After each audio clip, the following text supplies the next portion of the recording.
satu he he satu satu satu he he he he he he he he he satu satu he cek he he he he he se satu he he he he he he he.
Ladies and gentlemen, may I have your attention please? As the first iconic international seminar, the Faculty of Economic and Business, Udayana University, Bali, will start shortly.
Greeting, ladies and gentlemen, distinguished guests, esteemed participants, and fellow enthusiasts.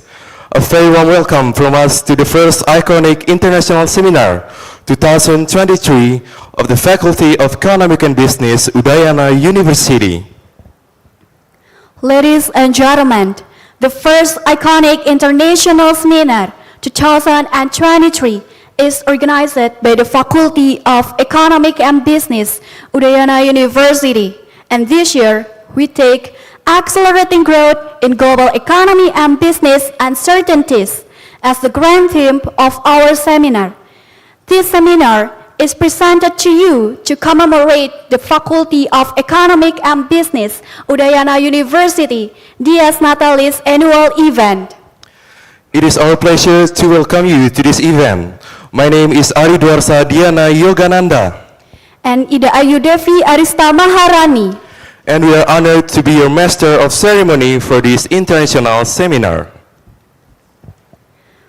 Ladies and gentlemen, it is an immense privilege and honor to extend a warm and heartfelt welcome to the Honorable Chancellor of Udayana University and Vice Chancellors, The Honorable Head of Udayana University Institute, the Honorable Dean Faculty of Economics and Business, Udayana University, Agus Ganesa Rahyuda, SAMT, PhD, the Honorable Head of Academic Senate, Faculty of Economic and Business, Udayana University, Dr. Inyoman Mahendra Yasa, SA, MSE, the Honorable Speakers, Ms. Nimade Dwi Adianti, SAMM, and Mrs. Ninyoman Ayu Diantini, PhD.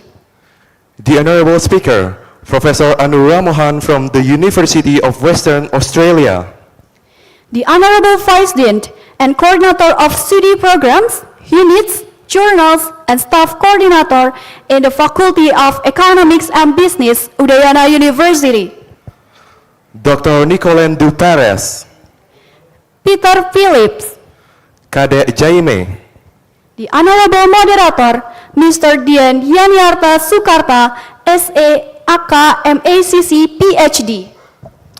and we also would like to welcome all distinguished guests, partner, sponsor, and all participants who join here today offline at our lovely campus and online on WebEx and on our YouTube channel from many parts of Indonesia, Malaysia, Singapore, Australia, Japan, Germany, and Timor-Leste.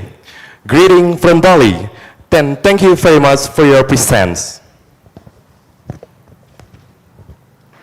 Ladies and gentlemen, as our gratitude and also our warm welcome to all of you, we would like to present a very special welcome dance performance, the Mea Angelo Dance.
Ladies and gentlemen, please join us in showing our respect and appreciations for our nations by standing as we sing our beloved national anthem, Indonesia Raya.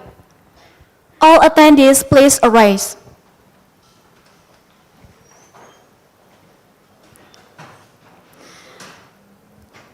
To our A+ community, please proceed.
And up next, let us sing the Udayana anthem and the anthem of the Faculty of Economic and Business, Udayana University.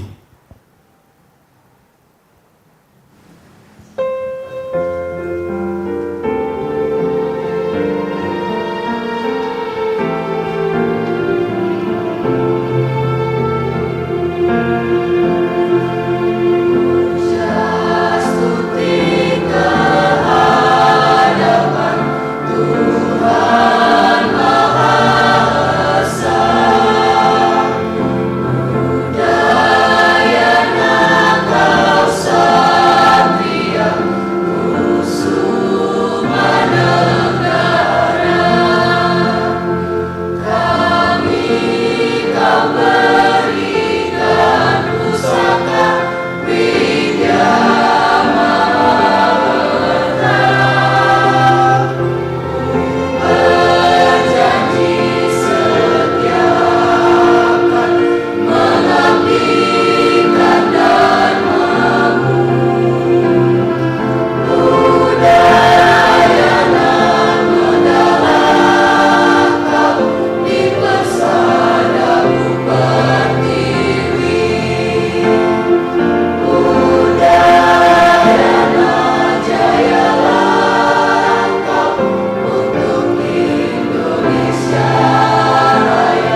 Ladies and gentlemen, before we start our seminar, it is now the time for the opening prayer. The prayer will be delivered in Hindu with Sanskrit and Bahasa Indonesia. For Ms. Gita Saraswati, please proceed.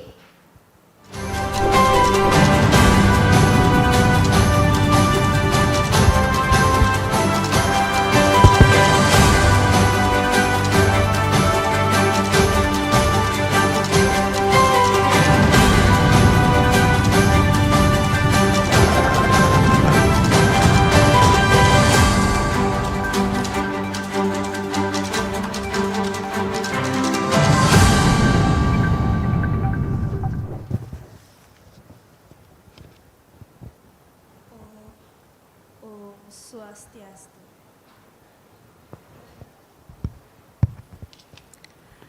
Hadirin yang berbahagia, marilah kita hening sejenak, bersama-sama memanjatkan doa untuk acara pada hari ini. Doa akan kami hantarkan menurut kepercayaan agama Hindu. Bagi agama lain, dipersilakan untuk menyesuaikan.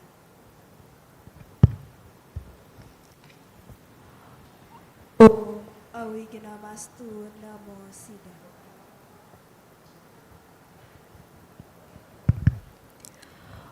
Om Adityasya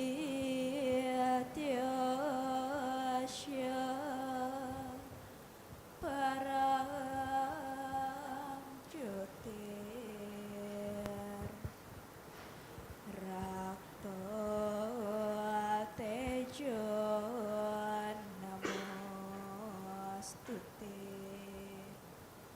Sweta Pangkaja Madhyaste Bhaskaryo Namostute Om Rang Ringsah Paramasiwa Adityaya Namo Namo Swaha. Om Yang Widi, dengan segala kebesaran dan keagungan ide Sang Yang Widiwasa, dengan tak henti-hentinya kami mengucapkan puji serta syukur kehadirat ide Sang Yang Widiwasa. Om Yang Widi, pada hari ini kami hadir mengikuti acara First Iconic International Seminar in commemoration of the 56th years Natalis Faculty of Economics and Business Udayana University tahun 2023. Untuk itu kami memohon berkah dan anugerah ide Sang Yang Widiwasa untuk selalu menyertai kami. Om Yang Widi, tunjukkanlah kami jalan utama, bimbinglah kami dalam segala langkah dan usaha, agar kami dapat berperan serta dalam pembangunan bangsa dan negara. Jadikanlah kami bangsa yang hidup sejajar dengan bangsa-bangsa lain yang ada di dunia. Om Yang Widi, jalan masih terbentang di hadapan kami. Mudahkanlah langkah kami, luruskanlah jalan kami, dan lapangkanlah kehidupan ini bagi kami semua. Berikanlah kami sinar untuk dapat mengabdikan ilmu kami kepada masyarakat dan lingkungan. Om Yang Widi, ampunilah dosa dan kesalahan kami. Ampunilah kesalahan kedua orang tua kami. Ampunilah kesalahan para pengajar kami. Serta ampunilah dosa dan kesalahan para pemimpin kami. Terimalah doa dan permohonan kami ini. Om Dewa Suksema Paramasintya Yanama Nama Swaha. Om Santi Santi Santi Om.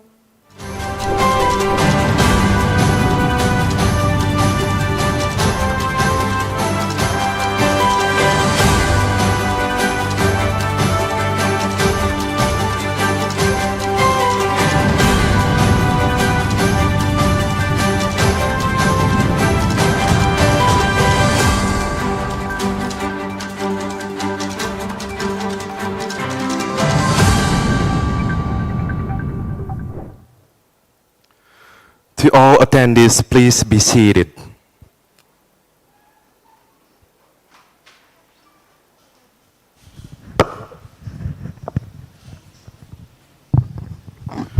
Distinguished guests, ladies and gentlemen, we would like to invite the head of committee of the first iconic international seminar 2023 of the Faculty of Economic and Business Udayana University to address a speech. For the head of committee, the time is yours.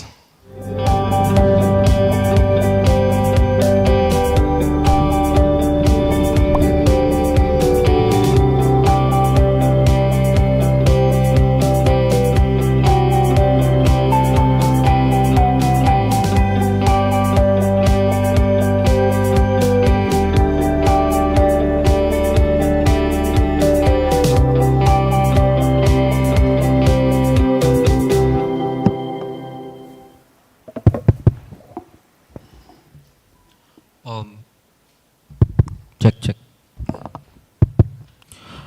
Om Swastiastu. Assalamualaikum. Salam sejahtera. Salam Namo Buddhaya.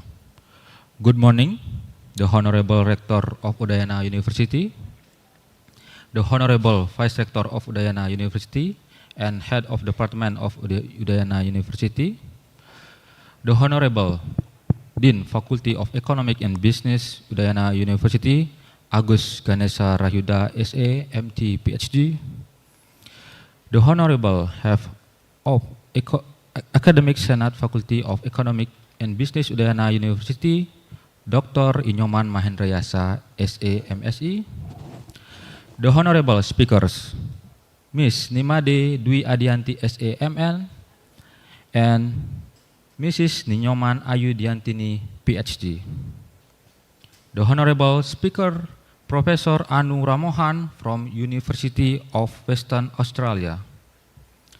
The Honorable Vice Dean and Coordinator of Study Program, Unit, Journal, and Staff Coordinator in the Faculty of Economics and Business, Udayana University. The Honorable Moderator, Mr. Dian Yaniarta Sukarta, SA, PhD, and all distinguished guests, partner, sponsor, and all participants who managed to join us here today, both offline and online. All participants, welcome to our international seminar in commemoration of 56 Dies Natalis FEB Unud. I am deeply honored to stand here before you today as we embark on the journey of learning. This seminar is a platform where knowledge, idea, and innovation converge to shape our understanding of accelerating growth in global economic and business uncertainty. The importance of the topic we are here to explore cannot be overstated.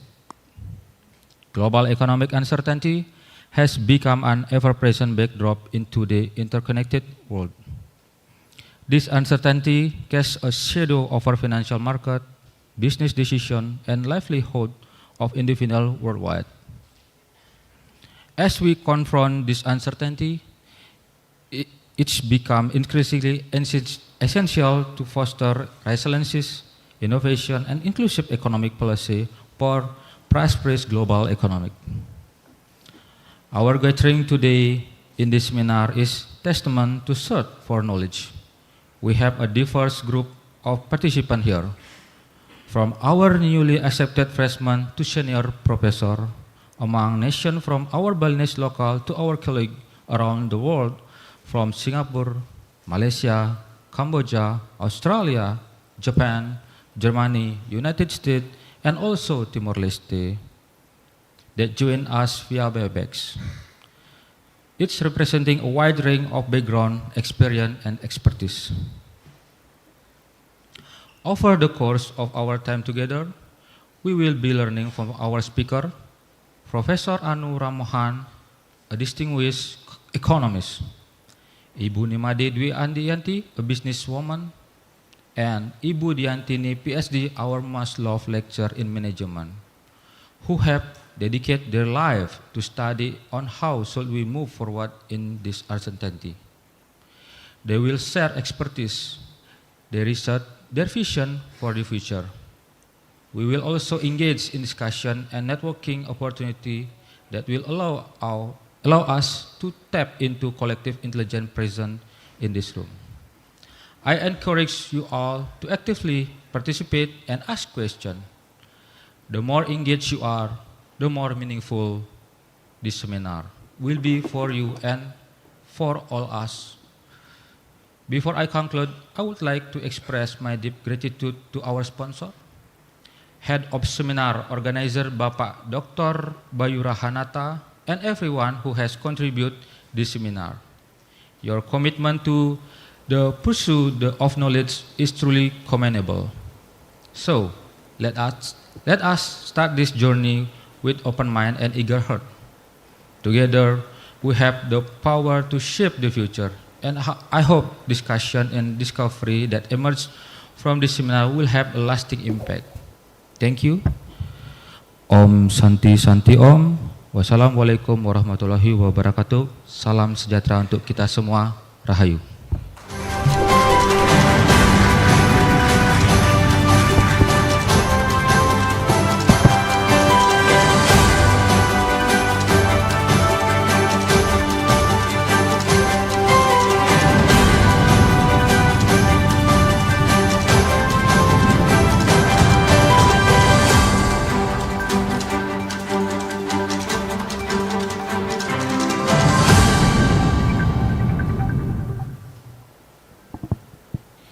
Distinguished guests, ladies and gentlemen, now we would like to invite Dean of Economics and Business, Faculty Udayana University, to deliver welcome remarks and open the international seminar.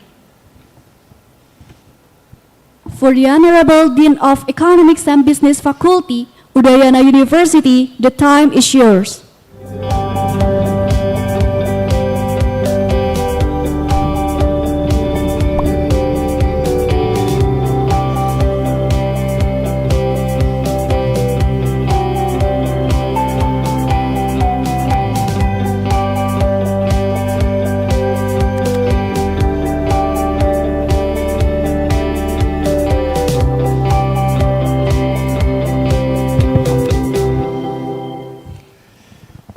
Okay, thank you very much for the opportunity, MC. What a great opening. It's an honor for me to open this great international seminar today. So probably for you might be wondering why there were many local contents or local show that we show in our opening, like local dance and also our theme and also the prayer. It was our intention actually to put this local taste into the global area. So hopefully you enjoy our great opening. First and foremost, please allow me to read the opening remarks, our welcoming remarks to you all, either it is offline or online, to this international seminar. So a very good morning to everyone. Greeting, ladies and gentlemen, esteemed guests and fellow participants. Om Swastiastu. First and foremost, please allow me to welcome our Honorable Rector of Udayana University, who regretfully cannot attend it directly offline, and he is at the moment watching our international seminar from his office. The Honorable Vice Rectors of Udayana University and heads of the Department of Udayana University, the Honorable Head of Academic Senate, Faculty of Economics and Business, Udayana University, our honorable speakers, my colleagues, Ms. Nimade Dwi Adianti, SAMM, and also my colleague, Mrs. Ninyoman Ayu Diantini, PhD, our honorable speaker, Professor Anu Ramohan from University of Western Australia, that we will provide, she will be providing her speech from Australia as well. The honorable moderator, Mr. Dian Yaniarta Sukarta, all distinguished guests, partners, sponsors, and all participants who managed to join us here today, both offline and online. A warm welcome to fellow participants from many parts of Indonesia and international participants from Malaysia, Singapore, the States, Australia, Japan, Germany, Cambodia, and Timor-Leste. As have been provided by the head of the committee, today marks the beginning of an event that holds significant promise, a platform where ideas, insights, and knowledge converge to address some of the most pressing challenges and opportunities of our time. As the Dean of the Faculty of Economics and Business, Udayana University, I am truly honored to stand before a gathering of such accomplished individuals who are passionate about learning, growth, and the pursuit of challenge and excellence. This seminar reflects our commitment to fostering a community of thought leaders, innovators, and change makers who are poised to shape the future. Ladies and gentlemen, esteemed guests and fellow participants, we are now living in the era of VUCA, as we abbreviate it. It refers to a time in which we are experiencing an environment characterized by volatility, uncertainty, complexity, and ambiguity. This era signifies a departure from more stable and predictable times to a period of rapid and often unpredictable change. The era of VUCA has been brought about by a confluence of factors, including rapid technological advancement, globalization, environmental change, and shifting societal expectations. So, the first question for this seminar, why VUCA is really important to shape our mind, to be taught in this seminar. It is because VUCA is not just a description for our world. It is a call for action. It challenges us to adapt, innovate, and lead in the face of the formidable forces. Ladies and gentlemen, we have to understand that no company nor government across the world is immune to challenge presented by VUCA.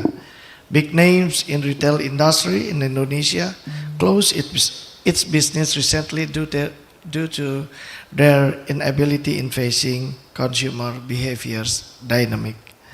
Numbers of family-owned hotels in Bali ended their business because of COVID, extreme competition, and a change in market. Small and medium retail business in Indonesia shut their stores due to lack of capabilities in sustainable financial strategy. Please welcome and have a seat, Miss. Thank you for attending our seminar. This hard reality is really a call to action. Instead of fearing or resisting the uncertainty, we can learn to embrace.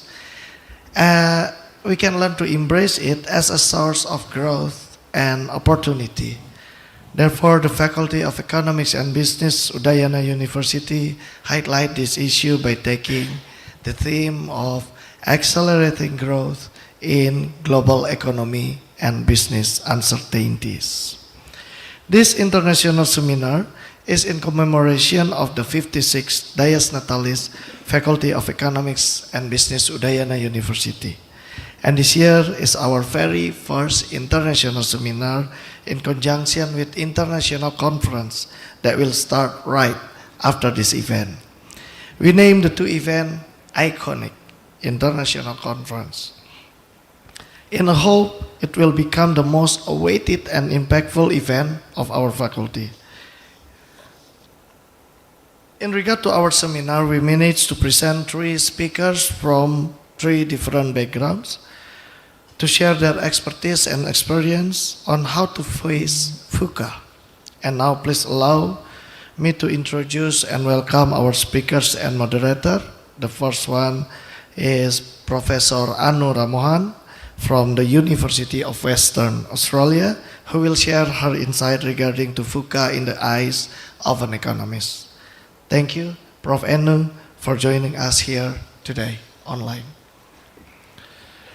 The second, Ibu Nimade Dwi Adianti, SAMM, Sales Beverage and QSR expertise and our alumna who has been working in global company for more than 15 years. Ibu Dwi will share her experience from food and beverage industries perspective on how to grow in this era of VUCA. The third, Ibu Nino Mandiantini, PhD, our lecturer, our colleagues in the Faculty of Economics and Business, Udayana University, who will address the sustainability of SMEs, finance strategy. And the last but not least, Bapak Putu Dian Yaniarta Sukarta, our fellow lecturer here at the Faculty of Economics and Business, Udayana University, as our moderator. On behalf of our institution, I would like to say thank you very much to all, to everyone involved, to our speakers, to our moderator who committing to this event. Ladies and gentlemen and fellow participants, may I have a big round of applause for our speakers and moderator.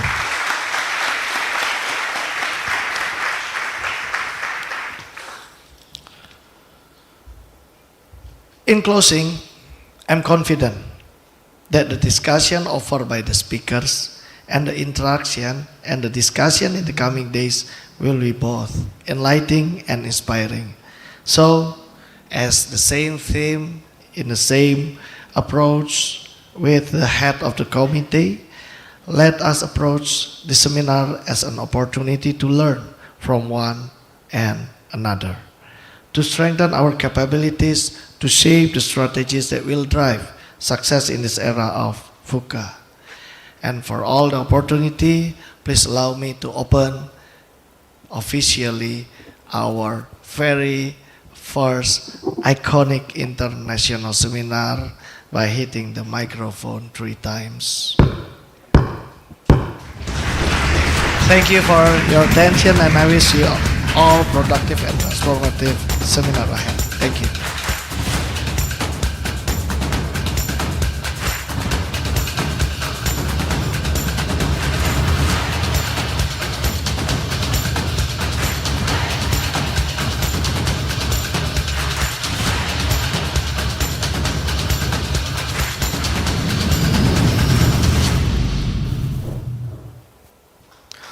Ladies and gentlemen, the first iconic international seminar in commemoration of special series of faculties this Natalis annual event is officially open.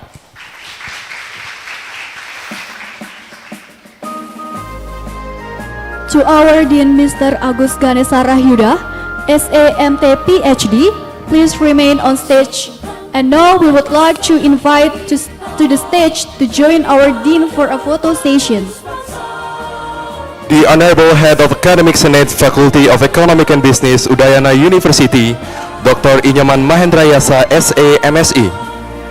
Our Vice Dean of Academic Affairs and Planning, Dr. Ida Bagus Putu, Puba Darmaja, SAMA.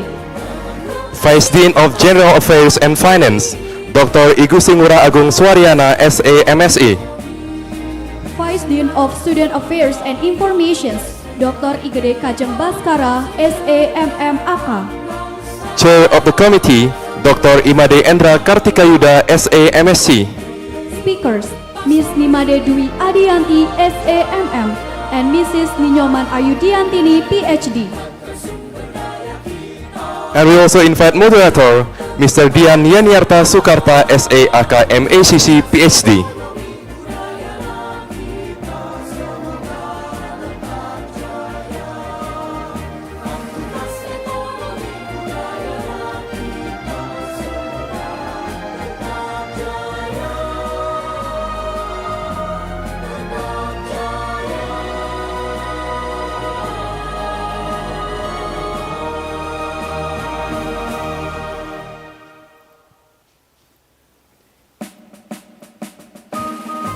Thank you very much, and you may return to your seat. And next photo sessions will be taken with all the offline participants. Thank you.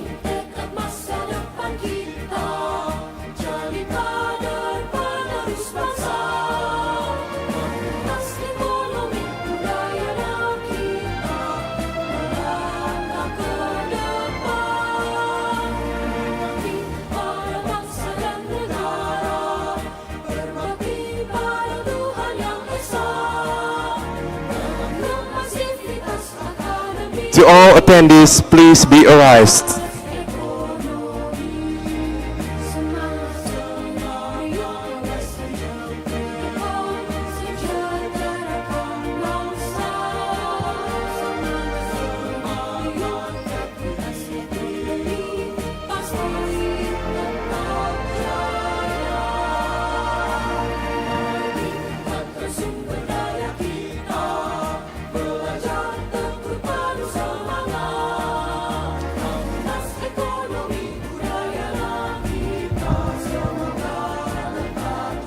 To all attendees, please be seated.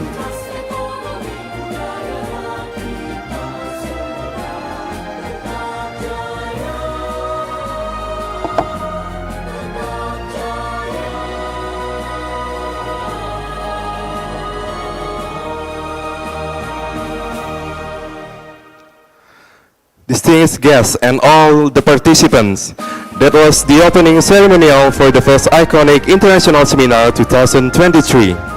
Before we are moving to the main agenda, that is the international seminar session, we would like to say thank you very much to our VIP guests for your assistance, and you all may proceed to the hall lobby. Thank you very much.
Cek.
Distinguished guests, ladies and gentlemen, you are still on the first iconic international seminar, and now we will proceed to the main agenda, that is the seminar sessions.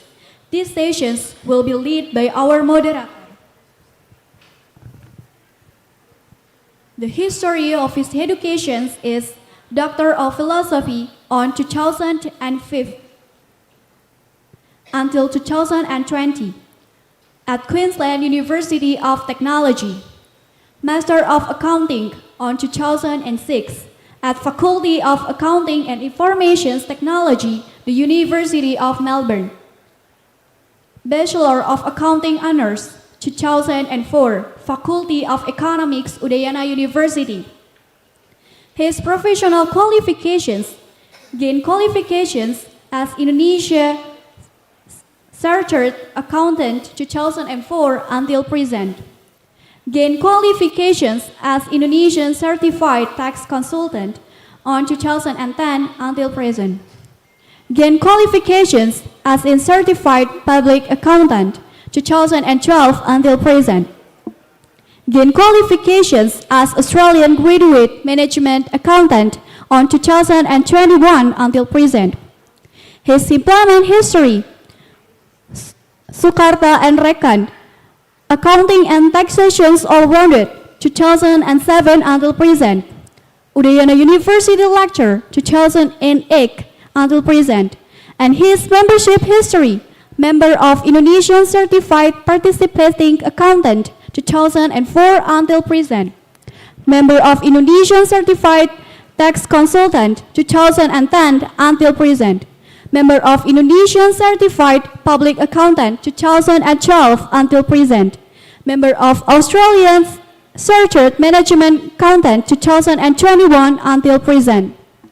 Ladies and gentlemen, please join us in welcoming our moderator, Mr. Dian Yaniarta Sukarta, SA aka MCCC PhD. The time is yours.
Good morning to our distinguished guests, panelists, participants, and welcome to today's seminar focusing on accelerating growth in global economies and business uncertainties.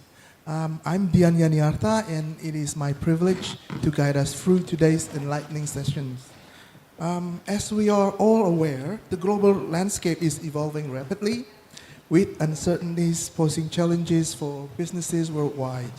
And yet, despite these uncertainties, there are ample opportunities to spur growth. And today, we seek to unpack these challenges and opportunities with our esteemed panelists. And today, we have the pleasure of being joined by three exceptional panelists. Two of our panelists are here with us offline, while one will be joining us online. Now, their diverse experience and insight will undoubtedly shed light on the complexities of our topic. Without further ado, I would like to invite our first presenter today, which is Professor Anu Ramohan from the UWA Business School of Economics. Professor Ramohan is online, I think.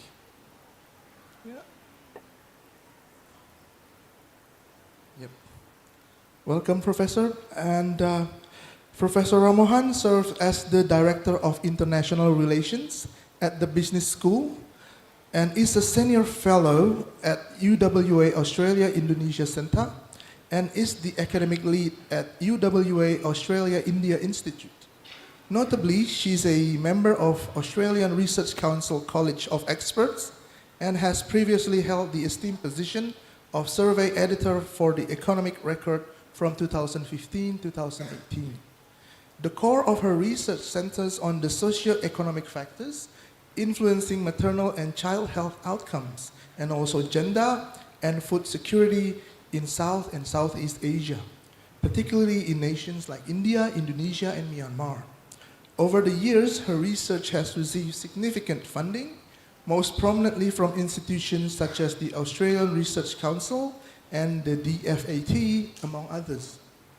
Beyond her research, Professor Ramohan has collaborated with globally recognized institutions, including University of Bristol, University of Auckland, and University of Sheffield, where she has fostered industry links with organizations such as International Food Policy Research Institute and the Asian Development Bank. As a dedicated educator, Professor Ramohan has contributed immensely to courses such as microeconomic theory, health economics, economic management, and strategy. Her extensive works also align with UN Sustainable Development Goals, championing global efforts to address challenges in health, development, and gender equality. Today, she will be sharing her invaluable insights on accelerating growth in global economies amid business uncertainties. Drawing for her extensive research and experience, her perspective promised to illuminate strategies and considerations crucial to thriving in today's complex business and economic landscape. Now, please join me in warmly welcoming Professor Anu Ramohan.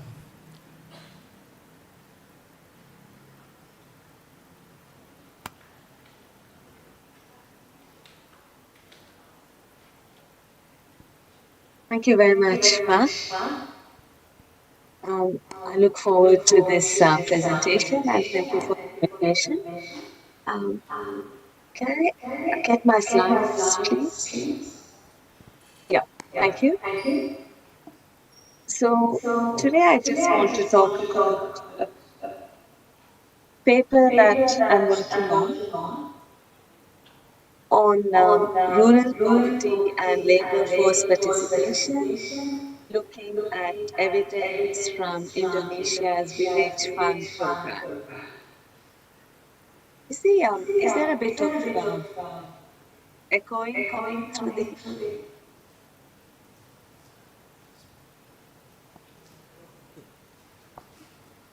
I'm sorry, I don't think he's here today, Professor. No, I'm just saying that I feel that there's echo coming when I'm speaking. Yeah, sorry, I can hear you clearly, Professor. Yep. Okay, thank you. Yep. Okay, so in this paper is joined with Dr. Ahmed Tohari. So next slide, please. Okay, so we know that globally rural residents account for the bulk of poverty in developing countries. And according to United Nations estimates, approximately 79% of the world's poor live in rural countries.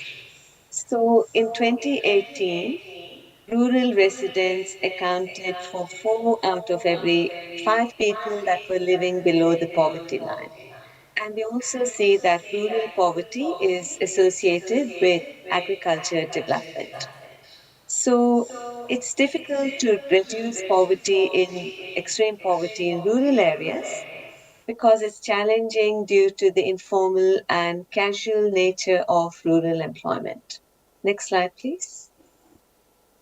So many countries have implemented targeted social welfare programs to address rural poverty and improve rural employment opportunities. And we see that female labor force participation is an important area to address agricultural productivity, food security, and rural development. For example, papers by Bandera has found that transferring assets and skills to rural poor Bangladeshi women enabled them to work and it reduced household poverty.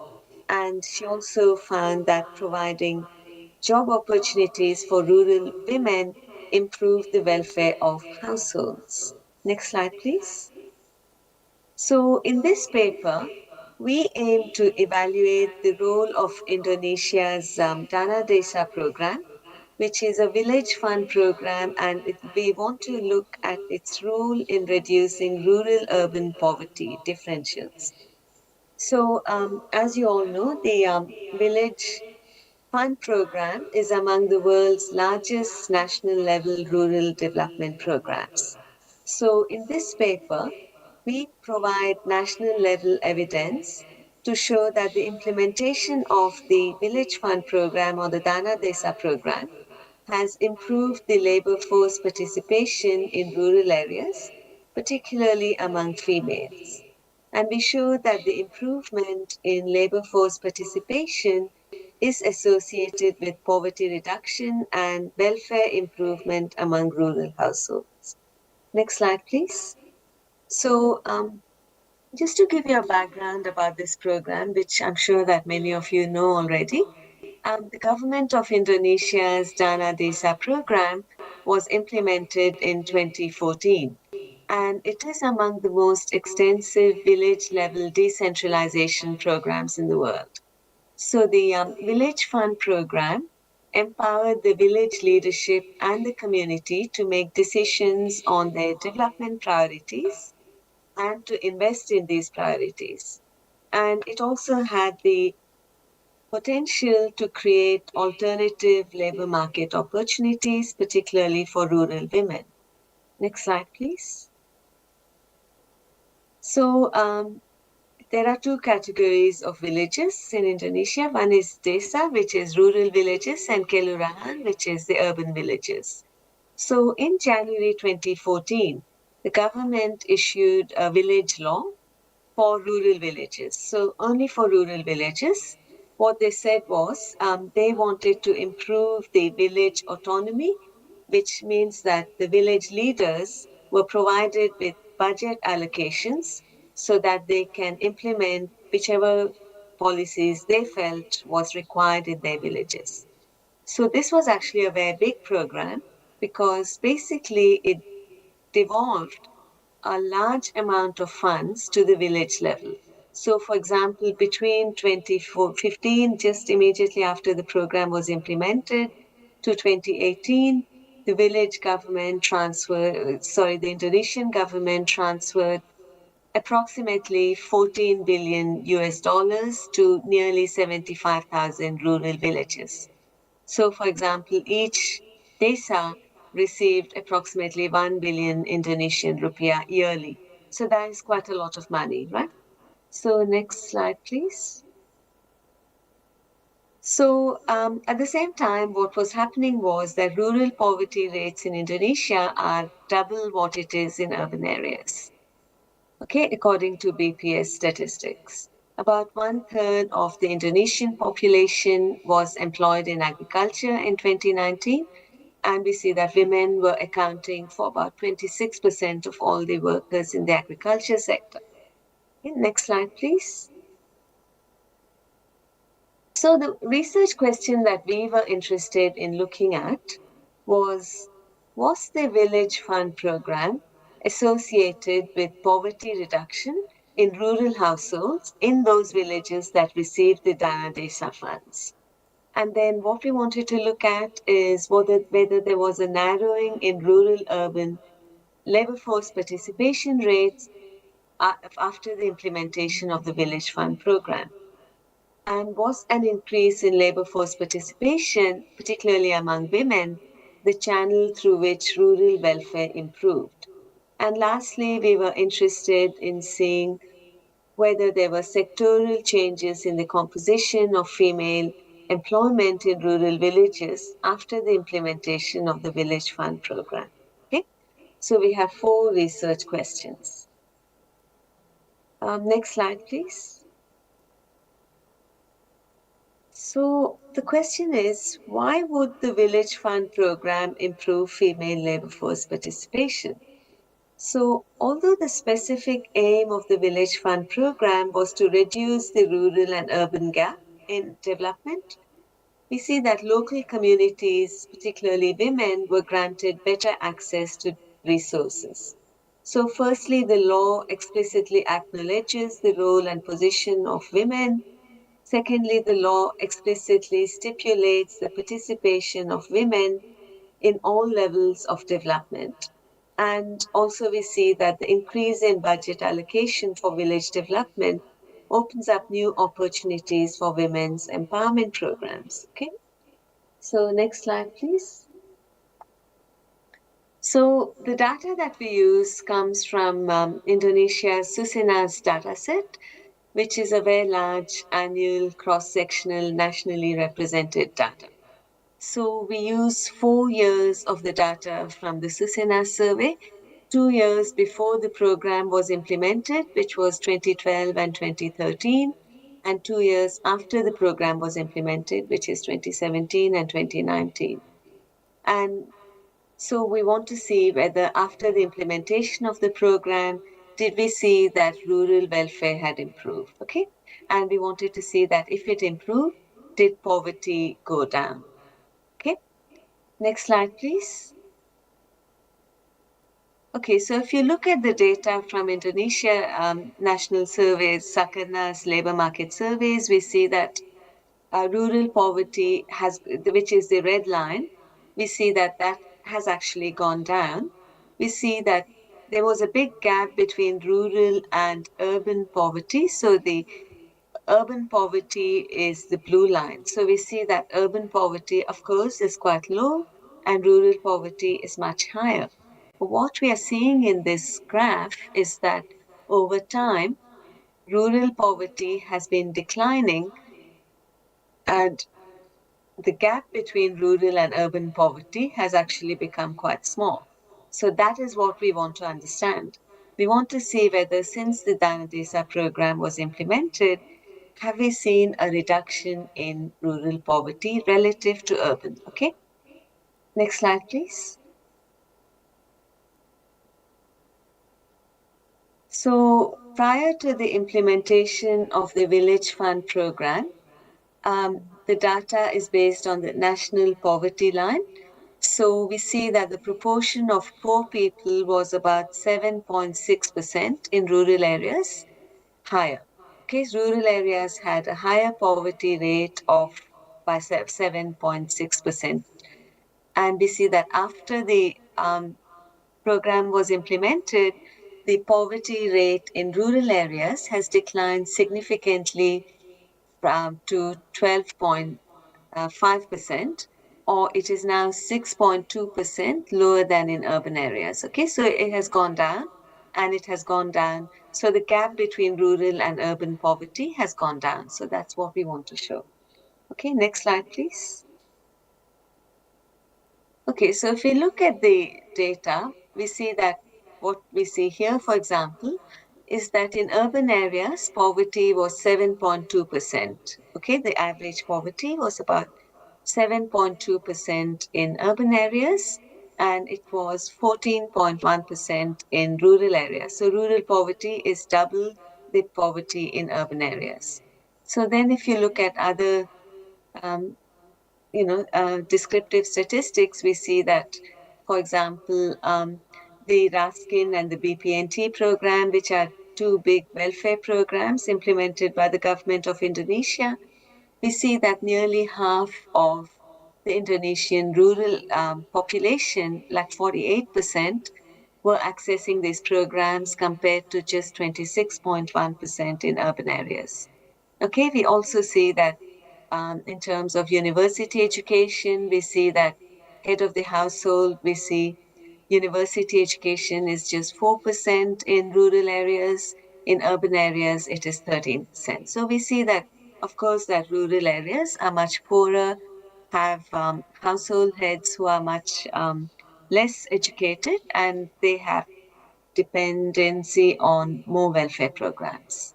Okay, next slide, please. And then if you look at the characteristics of people in rural areas, we see that our sample has in the rural areas, we've got about 1,237,602 people, and in urban areas, we have about 854,921. Okay, and we see that in terms of working hours, people in rural areas work slightly lower hours per week. Okay, this is log of working hours, which is the growth or change in working hours. We also see, the same thing we see in terms of university education. We see a much smaller proportion in rural areas compared to urban areas. And we see agriculture employment is quite high. Services employment is just 18.8% in rural areas compared to 44.7% in urban areas. Okay, so we do see that rural areas are much poorer, and these are individuals. Okay, next slide, please. Okay, so what we do is we do a estimation strategy called difference in difference methods. So we look at before and after, and we look at the difference. So we are focusing on changes in the officially delegated villages who previously received this Dana Desa funds, and we compare it to similar urban villages that did not receive this program. And we estimate the impact of the village fund program or the Dana Desa program among rural villages compared to urban villages before and after. Okay, next slide, please. Okay, so what we are interested in, our outcome variable is the poverty, household poverty status. So whether or not the household's per capita consumption expenditure is below the national poverty line or not. And we're also looking at labor force participation, which means hours of work per week. Okay, and specifically, we're also interested in women's labor force participation. So previous research, which has also looked at Indonesian data, has looked at a small sample of villages, and they found that the implementation of the Village Fund program was associated with an increase in the number of village-owned enterprises. Okay, next slide, please. Okay, so maybe this is too much regression results, but what I want to show is what we are interested in is we're looking at what happened after the Dana Desa program was implemented, right? So, which is post times Desa. So, what we see is after the Dana Desa program, what is happening in Desa, which is obviously, rural villages. What is happening so we're looking at before the program, what happened after. And then we're looking at what is happening in Desa versus what is happening in the Kelurahan. Okay, we're looking at two differences before and after. Then we're looking at rural versus urban. Okay, next slide, please. So, did the VFP program improve rural welfare? So, we see that it did reduce rural poverty by about 1.7 percentage points compared to urban areas. And among the very poor households, it reduced by 1.4 percentage points. And then we were interested in looking at which were the groups that benefited most from this Village Fund program. So then we look at, we compare agriculture households with non-agriculture households. And then what we see is after the program was implemented, there was an increase in per capita consumption expenditure of agriculture households by about 5 to 7 percentage points. Okay. Next slide, please. So yeah, we can skip this slide. This is just giving you the results. So we were interested in what were the mechanisms through which the Village Fund reduced rural poverty and improved rural welfare. Next slide, please.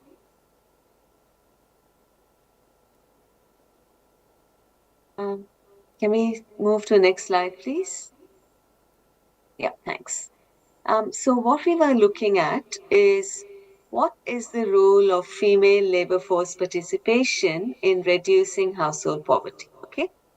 So to sum it up to now, we were interested in, okay, so we have this village fund program. What is happening in rural areas? So we show that in rural areas, after the village fund program was introduced, poverty has gone down. Then we want to understand why has it gone down? And so what we did was we looked at whether there was a change in working hours. And then what we see is there was actually an increase in female labor force participation. Okay, can we go to next slide, please? And what we see is that rural women are moving out from agriculture to services sector. Okay, so after the program was implemented, we see a reduction in female employment in agriculture. At the same time, we see that there is a decrease in industrial and economic sectors in rural areas. And what we see is nearly a 10 percentage points increase in female employment in the services sector. Okay, so why might this be happening? Maybe that the Dana Desa program was putting funds towards entrepreneurial activities in rural villages. Okay, next slide, please. So to conclude, what we did, we used nationally representative data to evaluate the effectiveness of one of the biggest programs that have been implemented by government of Indonesia, which is the Dana Desa program. And we show that this was useful in reducing rural poverty and improving labor force participation, particularly among women. And what we did was we compared the outcomes among those villages in rural areas who received the program with those villages in urban areas which didn't receive the program. And our main results show that the implementation of this program reduced rural poverty and improved the welfare of the people that were living in rural areas. And we also show that agricultural households have benefited relatively more than non-agriculture households. Okay, next slide, please. And the big result is there has been about a 10 percentage points increase in working hours in rural areas. Maybe that before this program, the jobs were not available in rural areas, but after the implementation of the program, it looks like there has been a significant increase in working hours, and particularly among females. And we also see a shift away from agriculture towards the services sector in particular. Okay. That is the end of my presentation. Thank you very much.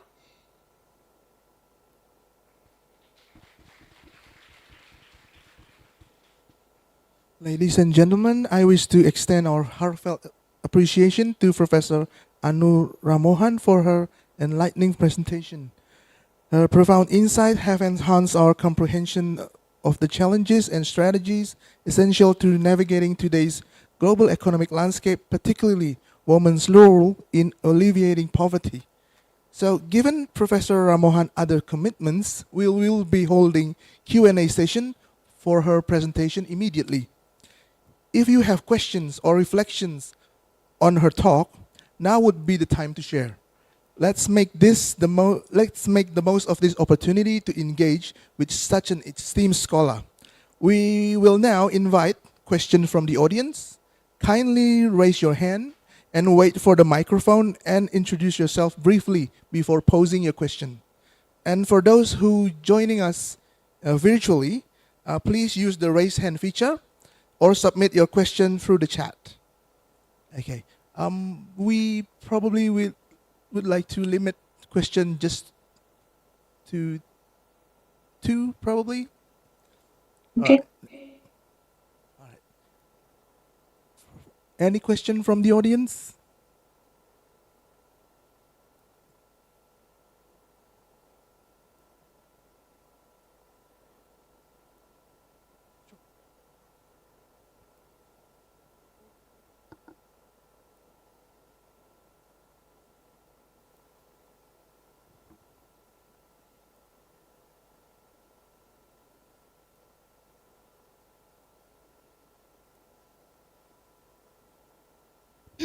Good morning, Professor Anu. I'm Dr. Yeah, Nikin morning. Dupriya, and I work here in Bali, and I really enjoyed your presentation, and so many beautiful thoughts and feelings came up from your sharing. So thank you so much for that.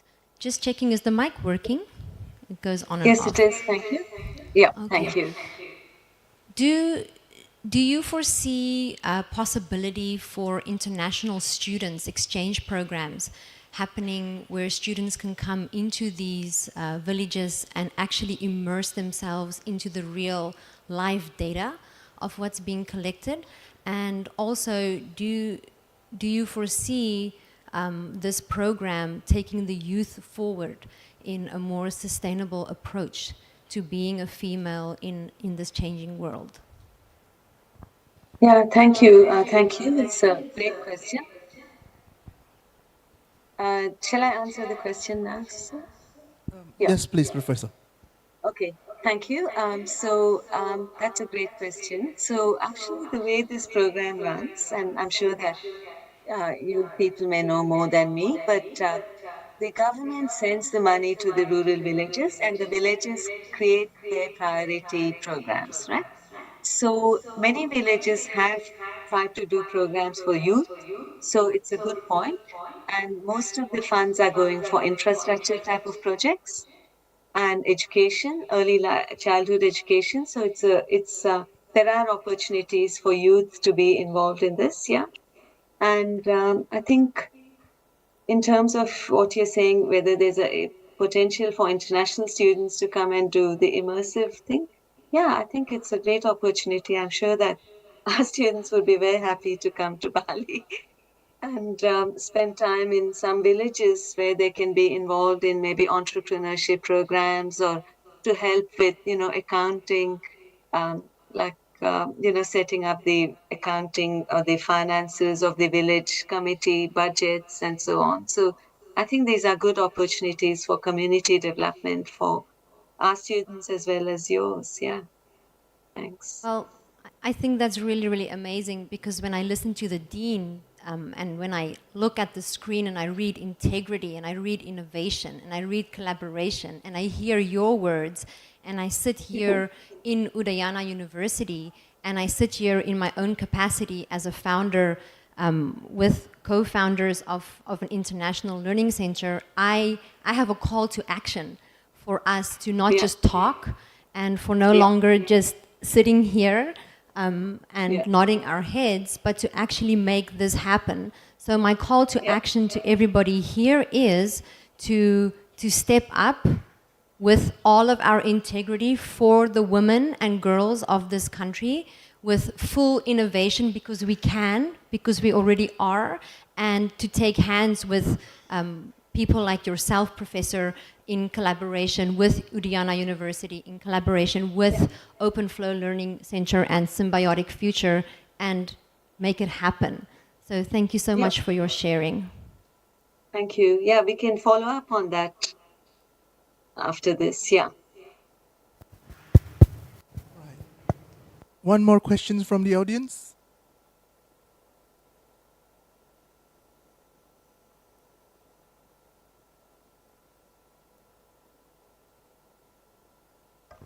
Thank you very much. Thank you, Prof. Anu. It is very interesting the paper and the research that you have been done. I would like to have one question about the village fund program.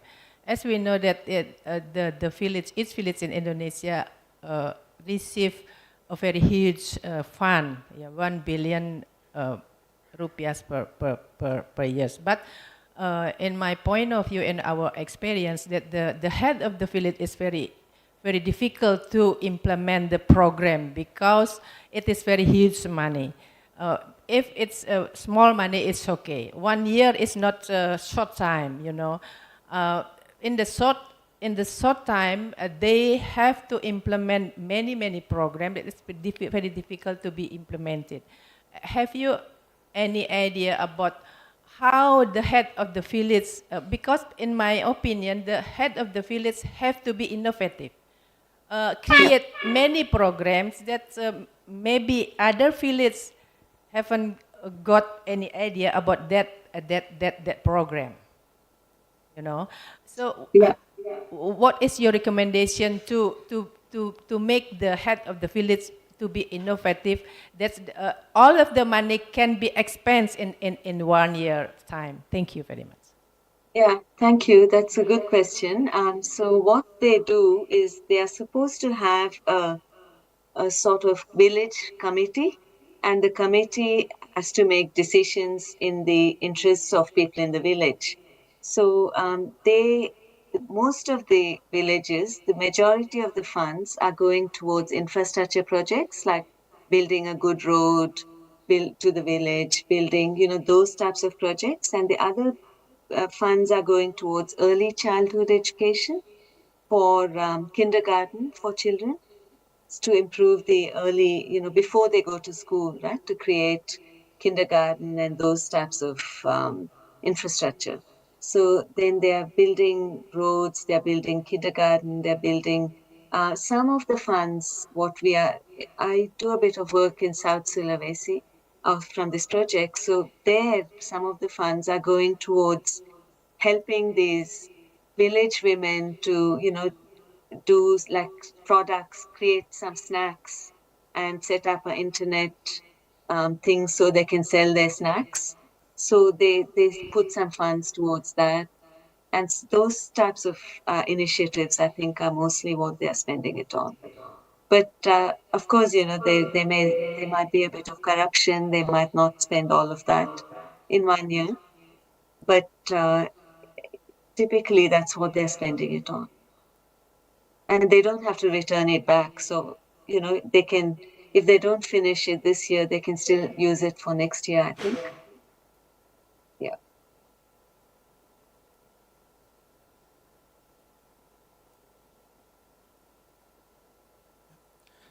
Thank you once again, Professor Ramohan, for sharing your expertise with us today.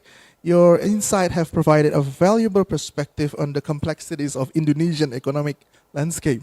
And we eagerly anticipate further contribution and research on this topic from you in the future. And thank you so much. And we'll continue on with our next presenter. As we have two of our presenters offline here, I would like to invite both to join me on stage. Please welcome Ms. Dwi Adianti and Dr. Ayudiantini.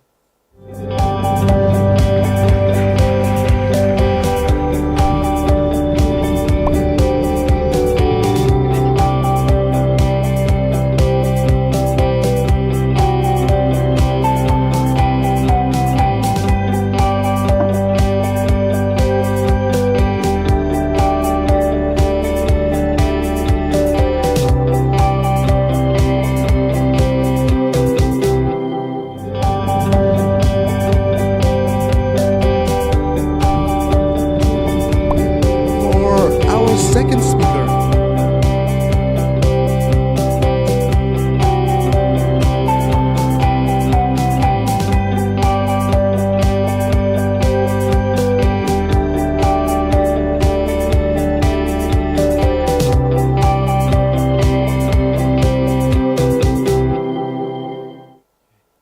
thank you. For our second speaker, I have the unique privilege of introducing a colleague acquaintance, Ms. Made Dwi Adianti.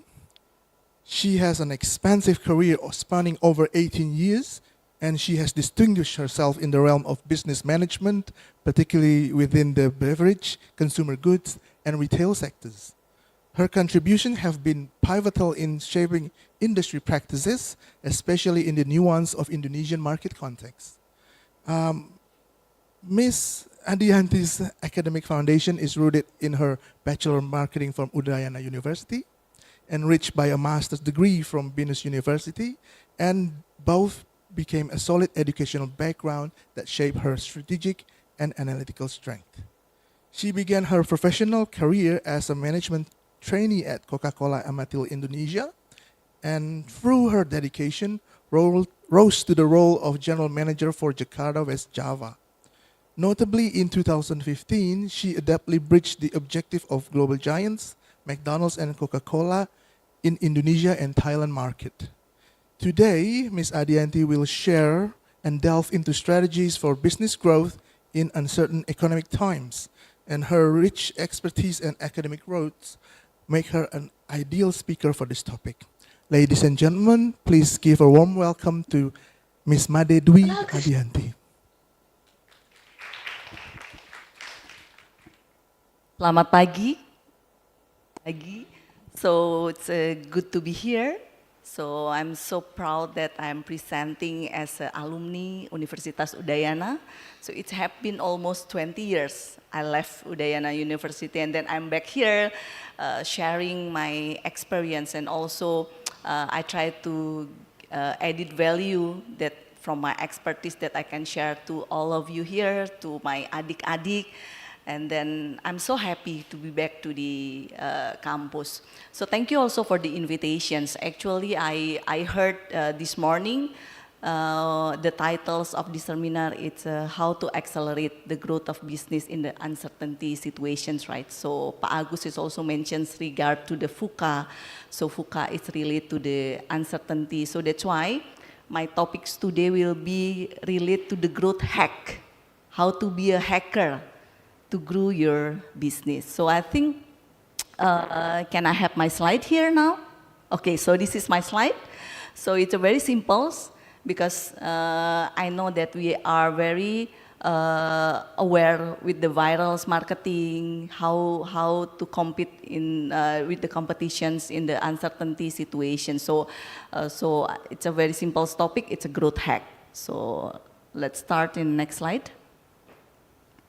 So before I go to the what is the growth hack, so let me explain a bit and what's the difference between pre-pandemic levels and then the pandemic, and also how the transformations after the pandemic. So because I'm so, my expertise on the food and beverage company, and also I know manage the quick service restaurant, so let's focus on the food service business. So first, before the pandemic, we know that we are locked down, right? So the dine-in sales, no one goes to the restaurants, malls is closed, restaurants closed. So if we look at the channels, transactions in the restaurant, it's only drive-through and delivery. So in terms of the channels, for sure, dine-in is decline, improve on delivery and drive-through.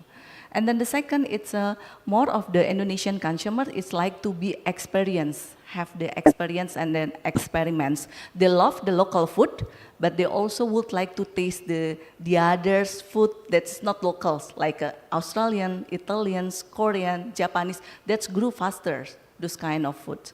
And then the third, it's our business is contributed by the independent food service chains. What is the independent chains? It's in independent food service. It's like the restaurants, local tenan on the pasar kereneng. So those kind of the business that drive our business in the past.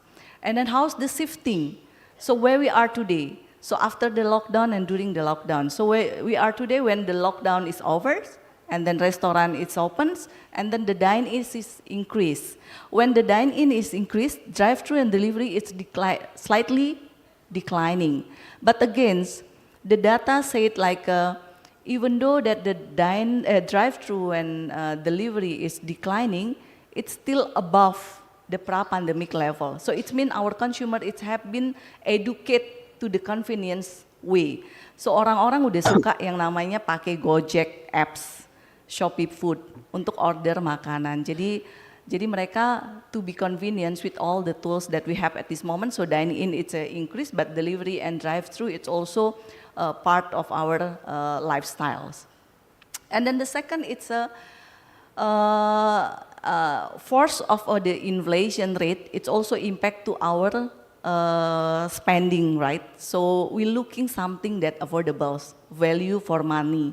Jadi kalau mau beli barang, ini worth it atau enggak, ini murah atau enggak gitu. Jadi that's the one thing. And then the third is the social responsibility. So now we are really key in to focus on the society. So a lot of the organic product that we can show in the markets, and Bali juga udah mulai ngurangin yang namanya sampah plastik, and then the business also on those ways. So the society is very important to the consumers at these moments.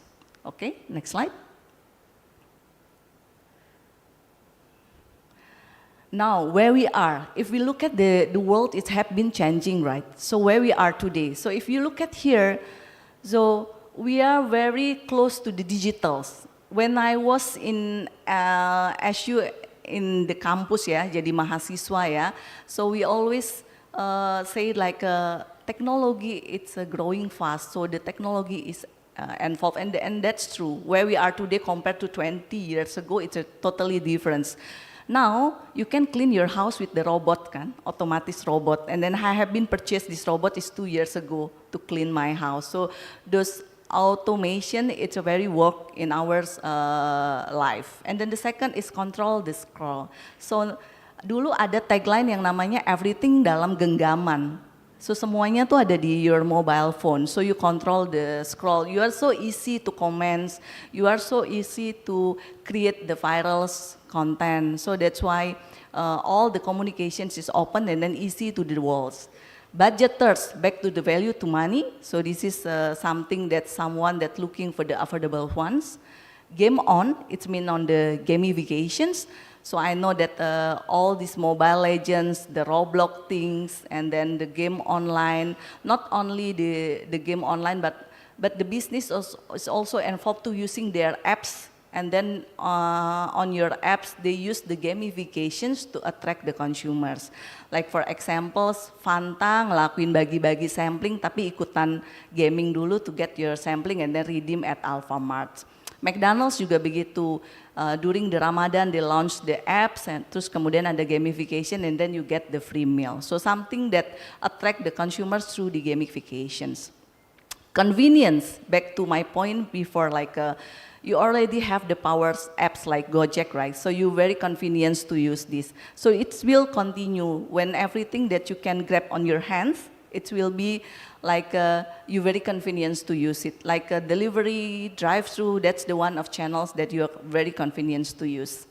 Gen Z, this is our big chance. Because my generations, I'm the millennials generations. My age is 40 plus, right? So I'm no longer being a target of the business at this moment. You are the targets. You are the future drinkers, future consumption. So that's why all the business in the market is how we can engage, attract the Gen Z to our community.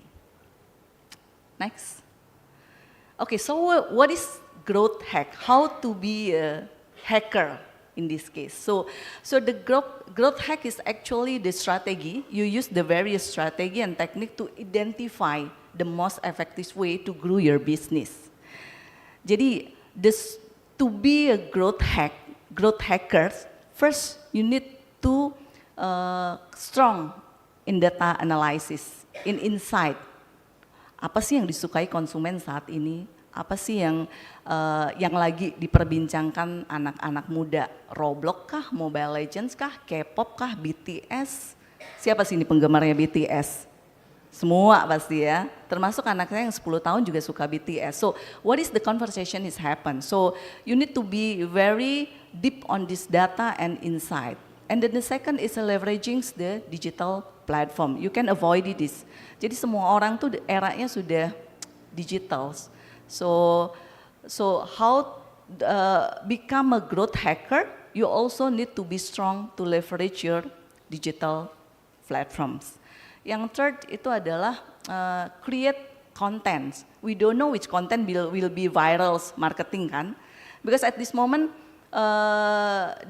when the businessmen, it's no longer we promote our product. It's on the what we call old style. Jadi kalau zaman dulu buat iklan, tayangin iklannya di TV, semua nonton, and then you can be influenced, right?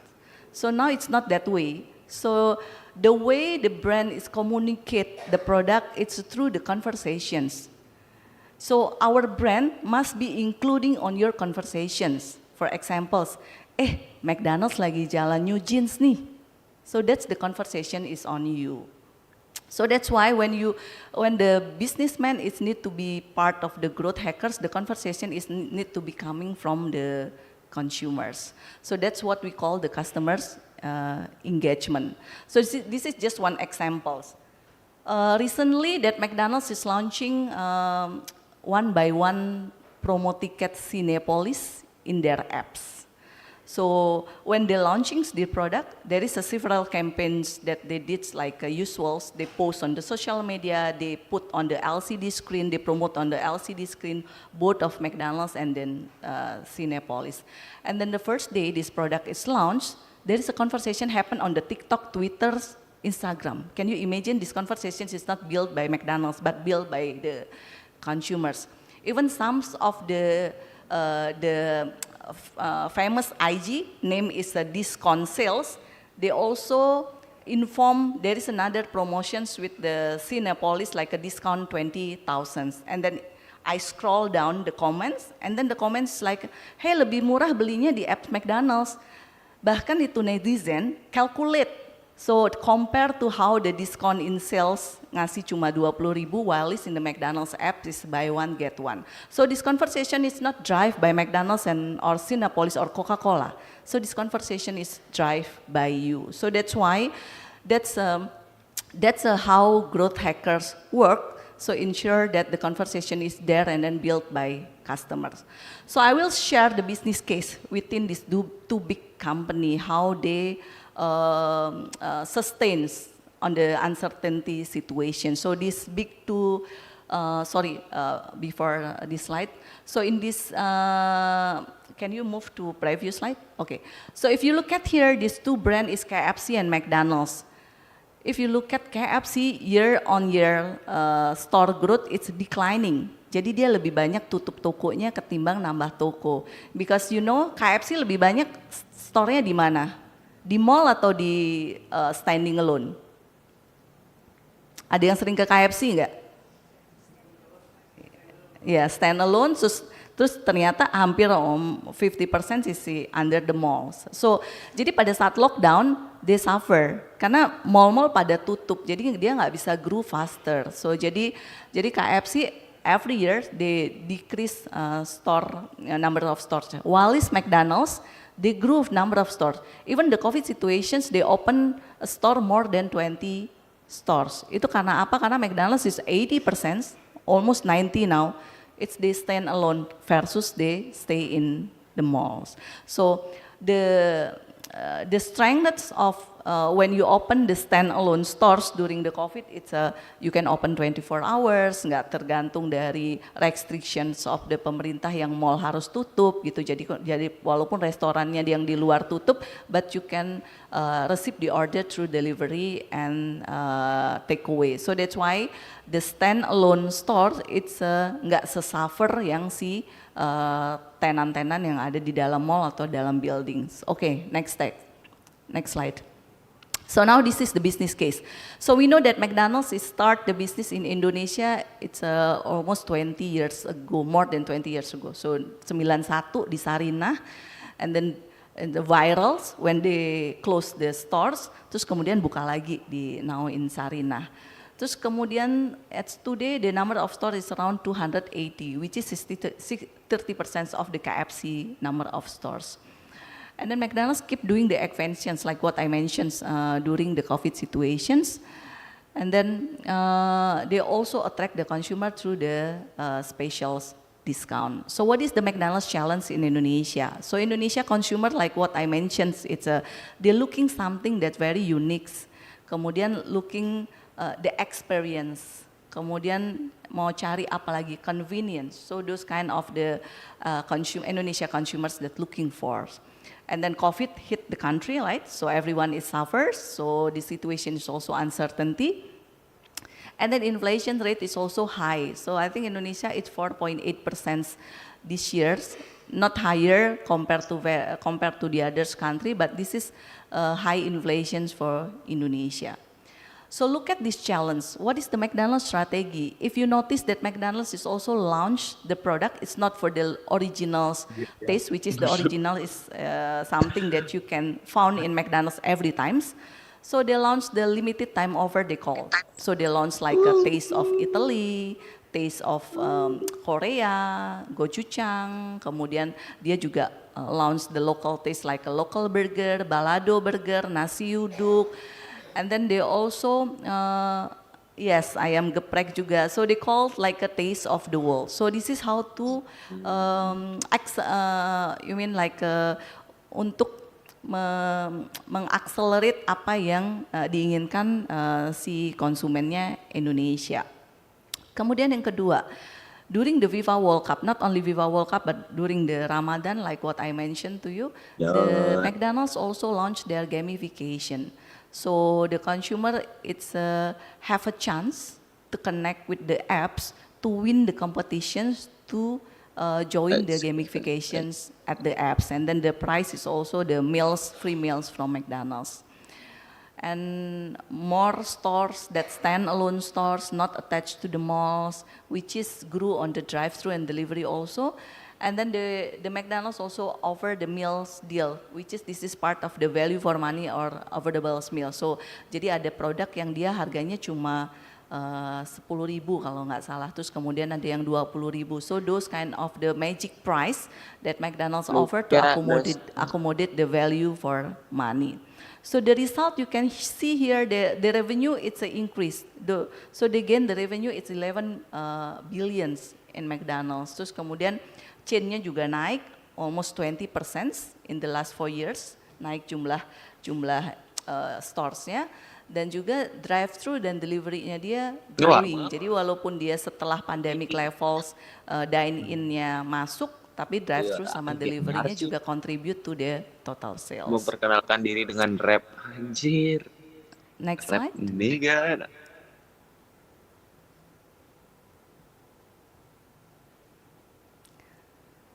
So this is some of the examples that you can see how McDonald's leverage the data, consumer insights, and also digital platform to accelerate their growth. So first, it's a digital lifestyles. If you go to the McDonald's store, they use the self-order kiosk, so it's very easy and convenience to you. No need to antri the long queue or mobile orders. Terus kemudian yang kedua, value for money. So value for money, it's not only for the affordable things, but also something that they can offer but bring more value. For examples like BTS meals, dia harganya mahal, tapi orang rela antri untuk dapetin ini meals karena yang Gen Z, teman-teman ini itu pasti mikir nih, exclusive meals nih dari McDonald's dan exclusive merchandise-nya BTS, so that's value for you. So that's why we call value for money. And then convenience and experience. So convenience, it's how McDonald's treat the consumers with all the experience that they launch, like kasih minuman yang berbagai rasa, terus kemudian kasih produk-produk yang taste of the world yang tadi yang dari Itali, dari Korea, terus kemudian bangun banyak substansi for the drive-thru. Jadi when the consumers goes to McDonald's and then they have the order is very easy way. Okay, next slide. Okay, so jadi growth hacker itu bisa sustainable nggak gitu? So growth hacker is yes. You can sustainable, but I have the examples that's not sustainable when they being a growth hacker. So tahu nggak di sini yang namanya warung abnormal? Ada yang tahu nggak warung abnormal? Tahu pasti dong ya. Jadi sebenarnya si warung abnormal ini konsepnya bagus. Saya suka. Once you bring the warung kopi concept, tapi in the convenience way, that's a very genius. Jadi orang kan suka makan di warkop. Dulu waktu saya zaman kuliah dia suka juga cari warkop tuh warung Indomie. Jadi di kampus Udayana yang di situ juga ada yang jual Indomie kan. Nah, jadi warung abnormal ini tahun 2017 dia bawa konsep Indomie itu in the convenience way, di mana they have a rapid expansion hanya dengan 4 tahun and then they open 120 stores. Bayangin aja McDonald's need 30 years in Indonesia to have the 280 stores. But this warung abnormal is only 4 years, 119 with the franchise model ya. Terus kemudian investment kalau mau buka franchise-nya itu adalah sekitar 5 miliar gitu. Terus kemudian sekarang kalau kita lihat mereka tutup permanen, sayang ya, dengan konsep yang bagus, terus mereka tutup permanen. Jadi warung abnormal ini dia tidak bisa sustain dari growth, dari menjadi growth hacker. Padahal pada saat dia buka itu viral, warung abnormal itu karena Indomie-nya berbagai macam rasa, punya minuman yang macam-macam juga dan mahasiswa suka. Tapi lama-kelamaan kalau kita ngelihat komennya, mahasiswa tuh komen atau pengunjung komen, kemahalan, nggak worth it segala macam. Terus during the pandemic they also they get hit ya, the business, and then they not try to find the solution when they get the hit the business. Jadi dia nggak coba untuk innovate gimana caranya terima yang namanya online order atau do the innovation in the packaging. So it's not agile on the business process. So what happened in warung abnormal, and then we can learn from this. It's first when you do the business, you need to have the financial prudence. So when warung abnormal bawa Indomie ke tempat yang lebih convenience on the pricing strategy, so you need to see. Jadi dengan franchise yang 5 miliar itu berapa sih price point-nya si Indomie di warung abnormal gitu. Jadi pricing itu matters buat anak-anak kuliah karena your target is Gen Z kan. Jadi you need to be very cost conscious and then very prudent on the financials. Yang kedua, goals and KPI. Jadi walaupun kita udah involved ke the modern economy, jangan lupakan bahwa studi kelayakan bisnis itu masih tetap ada. When you build the studi kelayakan bisnis, you need to have the very clear goals and KPI to achieve your target. Jadi dibalikin lagi, dulu waktu buka bisnis tuh goals KPI-nya apa, milestones-nya seperti apa to achieve the business. Yang ketiga, nah karena uncertainty, so we need to be agile. So this is not only adapt to the small business, we are the big company. So when we talk the Coca-Cola, Microsoft, Apple, McDonald's, they are agile now in the business model. So we are open for the changes. So that's why when we build the strategy, so we have the very solid strategy, and then we go to the data driven, and then we can see what is the opportunity that we have in the market. So very agile. So we can change everything just into the consumers' behaviors. Digital transformation. So this is something that very important. So that's why when you be a growth hacker, you have to leverage your digital part. And then the last is the customer-centric approach. So you cannot avoiding your consumer ini ya, apa sih namanya, comments. Jadi kalau konsumen udah bilang warung abnormal kemahalan. Jadi kalau udah lebih, maksudnya dari 5 komen, 3 komennya udah bilang you kemahalan. So you need to be focused on this why.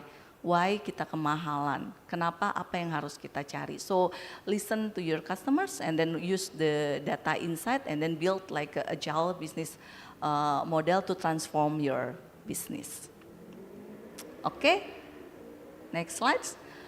So this is the closing of my slide. It's supposed to has the video. So can we play the video? And dreams without goals are just dreams. Come on. And ultimately they fuel disappointment. Exactly. On the road to achieving your dreams, you must apply discipline, but more importantly, consistency, because without commitment, you'll never start, but without consistency, you'll never finish. Nah, itu tuh video yang saya sangat pegang teguh gitu, apalagi saya di sini sebagai alumninya Udayana dan berada di hadapan adik-adik saya yang I know that you are the future leader ya di company. Jadi yang pertama nggak cuma bisnis, kita pun sebagai individu yang memang pengen jadi growth hacker bagi diri kita sendiri, itu kita yang pertama adalah you need to set up your realistic goals first. You wanna mau jadi apa? Itu tuh penting ternyata. You wanna be what you wanna be, itu kan ya. Mau lulus berapa tahun? It's very important to set up your goals. And then the second, you need to very disciplined with your milestone. Jadi kalau kuliah mau nyelesain SKS ini, semester ini berapa SKS. So you need to very disciplined and then consistent and then see your progress. And then put your commitment. Terus kemudian komitmen, consistent, and then you can set up to achieve your goal. So I think I hope my presentations is bring value to all of you, and then I'm so proud that I can have my career in the multinational company as alumni-nya Udayana.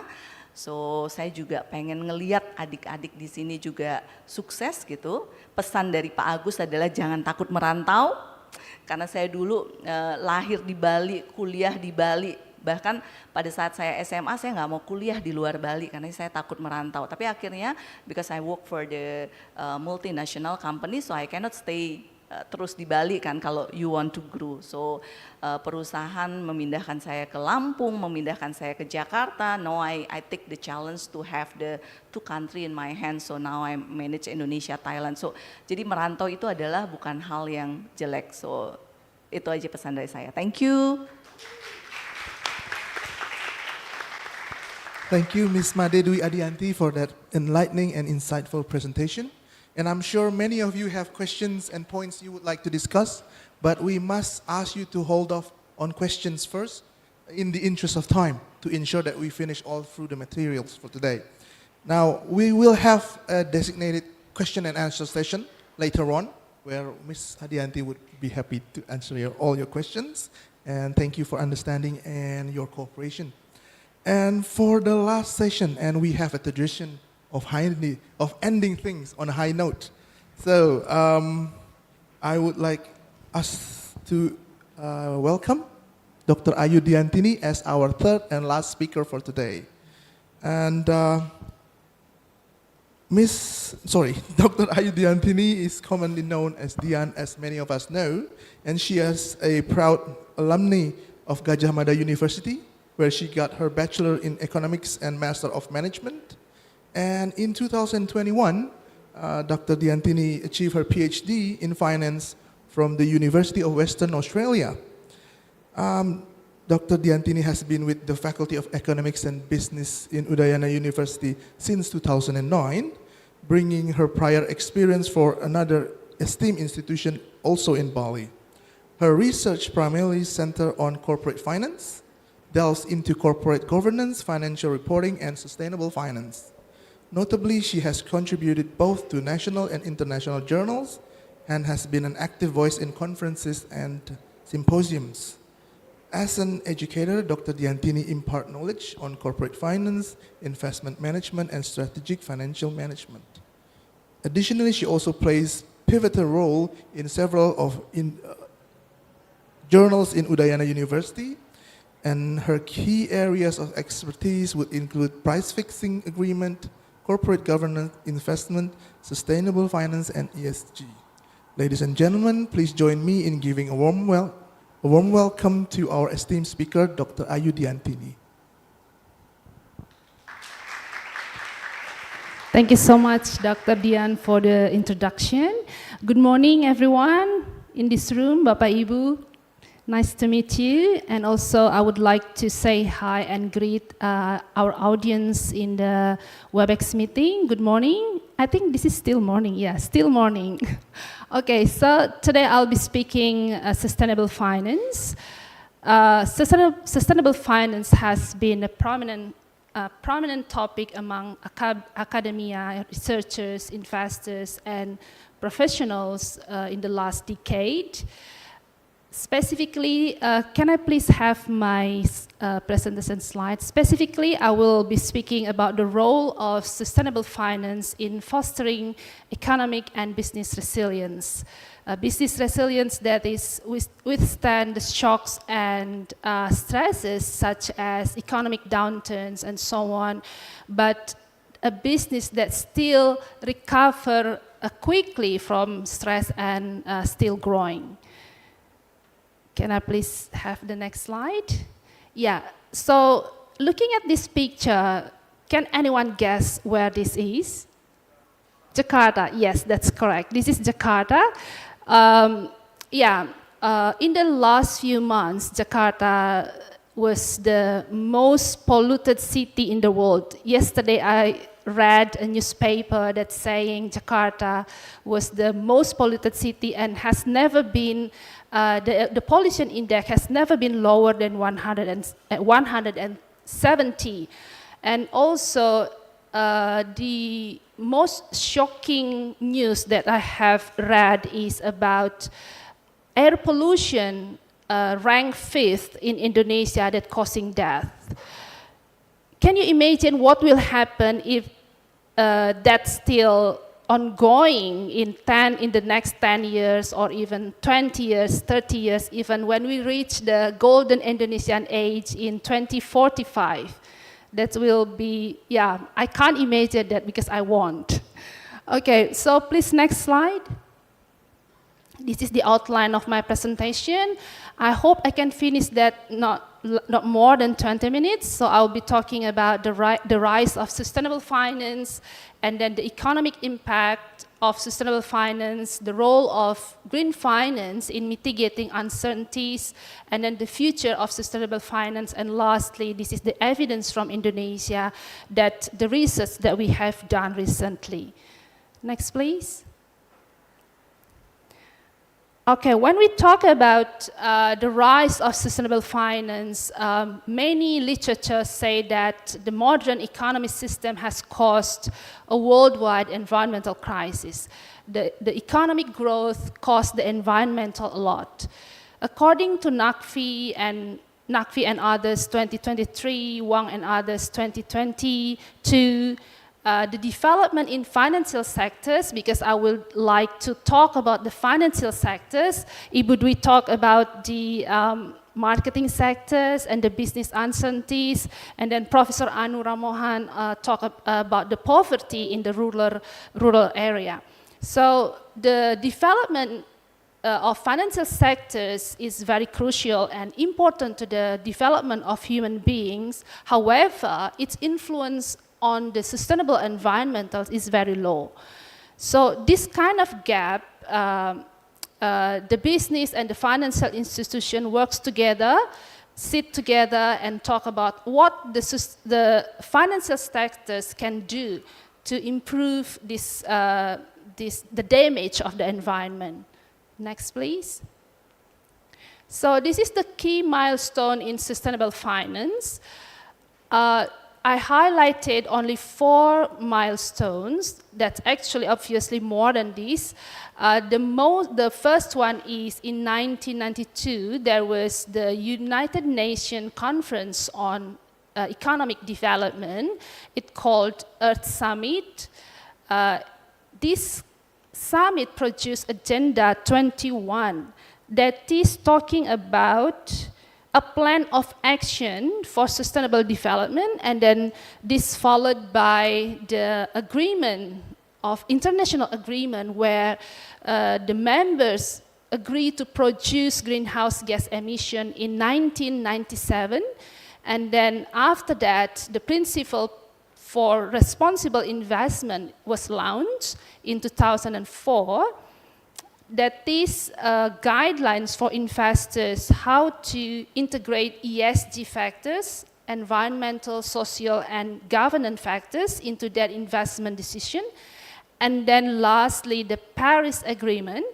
It was in 2015 that limits global warming to well below 2 degrees Celsius. So, and also there was another one in 2015 that is United Nations SDGs.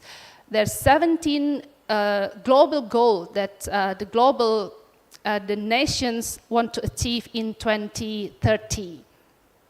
Yeah, so yeah, based on these agreements affect the Indonesian law in sustainable finance a lot. Next, please. I believe that most of you have heard and familiar with these terms, sustainable finance, because so far, sustainable finance has emerged a lot of work chances and also new jobs, new industry even. Even last week, we have heard that Udayana University worked together with OJK to make a master's in development and sustainable finance in Udayana University. So when talking about the definition of sustainable finance, it's very broad. Let's talk from the very limited one. It's just talking about ESG only, environmental, social, and governance factors in financial decision and investment decision. According to Kumar and others 2022, the sustainable finance includes all aspects, not only ESGs, but also the things that such kind of United Nations SDGs. So that's broader than the European Commission definitions. Next, please. Next slides, please. Yeah, talking about ESG factors, this is such a framework for business or organization practice to assess the performance of the firms. So the first pillars of ESG is environmental. This is related to conservation of nature and then promotion on biodiversity, and those list the factors in environmental, such as waste management and then water scarcity, air quality, and so on. So when the company comply with these factors, they will add more score on their environmental score. And the second pillar is social. This is related to consideration of humans and relationship. So the factors of the social is such as employee engagement, customer satisfaction, and then human rights is also including in these factors. The third one is governance. These factors or pillars related to standards for running a company and economy. So this is including the bribery and corruption, board diversity, and so on. So the more ESG score is, the better for the company. Next, please. What is actually the difference between traditional finance and sustainable finance? When I say this is kind of a new twist of finance area, this is still in the finance area, but yeah, let's say it's a new twist. I emphasize three types of new twists from traditional finance to sustainable finance. Is the first one capital allocation, and the second one is diversification, and the third one is value maximization. When talking about capital allocation, it's like setting a goal, setting allocation of the capital, but looking for the long-term social and environmental sustainabilities. And the second one is diversifications. When you remember the tagline of portfolio is, don't put your eggs in one basket. So yeah, this is kind of that. Diversification, spreading investment among different types, but not in less environmental friendly firms. That's the point here. I'm not saying, and I'm not talking, and I'm not stopping you from investing in, for example, let's say a tobacco company. Before investing or spreading your investment into that kind of stocks, you may compare their risk on social environment first. Let's talking about the Sustainalytics data. It says that Philip Morris has medium risk on social and environmental, and then Sampurna has medium risk, and then Gudang Garam has severe risk on social and environmental. So definitely we can compare and we can see that Gudang Garam costs the environmental and the social a lot compared to other companies. The last one is value maximization. Traditional finance talking about how to maximize the shareholders' wealth. But in sustainable finance, it's look not only the wealth of the shareholders, but also the stakeholders, including the environment. Next, please. Yeah, this is the types of sustainable finance, sustainable fixed income categories. This is types of debt, fixed income, loans.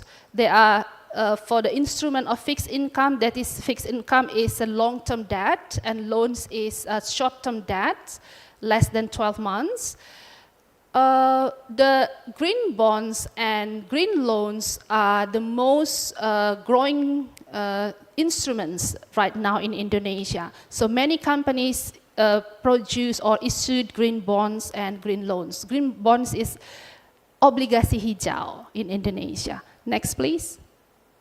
This is the trend, the trend of global green finance versus green finance market. If you can point a dark green color in this bar chart, this is very low in the base, in the very bottom bar chart. It is growing from 2012 to 2021, but still a very small part of the total non-green finance market. Next, please. Let's have a look into the first movers in sustainable finance in Indonesia, Bank Mandiri. So this Bank Mandiri sustainable finance, Bank Mandiri issued green loans and green bonds. Green loans of Bank Mandiri is instruments where the Bank Mandiri give money or loans to the sustainable projects that's such as renewable energy projects and energy efficiency projects. And also the green bonds of the Bank Mandiri that issued or launched in June 2023, they offer coupon rate around 5.5 to 7% per year. The other initiatives of Bank Mandiri is committing in sustainable finance investment, and also reporting ESG factors, ESG score, or reporting self-assessment on ESG every year. So this is kind of initiatives from Bank Mandiri where they committed to sustainable finance and has set a goal of becoming net zero by 2050. Next, please. When talking about the program of others and then talking about the result of the other studies, what is actually the impact of green finance on poverty? After this, I will talk about the impact on Indonesia, but now let's talk about what the literature said about their fundings. The first one is coming from Jiang and others, 2020. They found that a significant positive correlation between green finance and poverty alleviation. So the poverty reduced by using the green finance. Next, please. Next, please. Yeah, thank you. So the next finding is regarding the impact of sustainable finance on economic growth. Sustainable finance increase the quality of economic growth and then growing or increase the growth of GDP per year, even create more jobs. And also, next please. In China, it has important role in China's economic growth. From now, because this is a research that published in 2021. And the next one is sustainable finance has positive impact on financial performance of the firms and leading to economic development of a country. Next, please. Next, please. Yeah, when we're talking about the impact of sustainable finance on macroeconomy. So now I would like to relate or summarizing what the literature said about the role of sustainable finance in mitigating business uncertainties. The first one is by reducing risk. According to this literature, according to these studies, sustainable finance reduce the risk of penalties resulting from stakeholders litigation and reducing the risk of regulatory enforcement and environmental risk exposure. The next role is improving innovation. So the sustainable finance, the study 2 of the study found that the green finance is stimulating the technological innovation and financial performance of a company. And this one is emphasizing the role of increased research and development investment is as a channel in the study.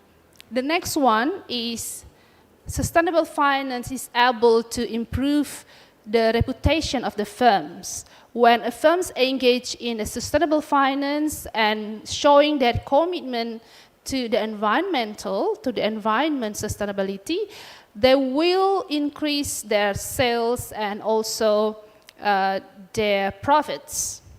The last one is improving transparency and accountability. As the sustainable finance is compulsory for the firms to disclose their ESG factors and then assess their own risk on social and environmental. So this is very important for the firms. And this effect or this role of sustainable finance make the investors happier. Yeah, next please. This is list of Indonesian regulation on sustainable finance. The first one is from OJK or Financial Service Authority, number 51, year 2017. This is talking about the, this regulation required financial institution to disclose information about their ESG factors. And then the second regulation about the green bond issuance and Indonesia Green Taxonomy. You can search this in the OJK website. You can find that this is about the classification of the firms, whether this industry is a green, categorized as a green, yellow, or red. And then the fourth is roadmap for sustainable finance. So we are now in the phase 2 actually. Phase 2 is a roadmap from 2021 to 2025. This is a government plan to promote sustainable finance. Next, please. This is my study. So we studied the relationship between green investing and value, evidence from Indonesia. Our study aims to investigate whether green investment drives environmental performance and influence the value, because value is really important for the firms. Every decision that they made in a company, they have to increase the value.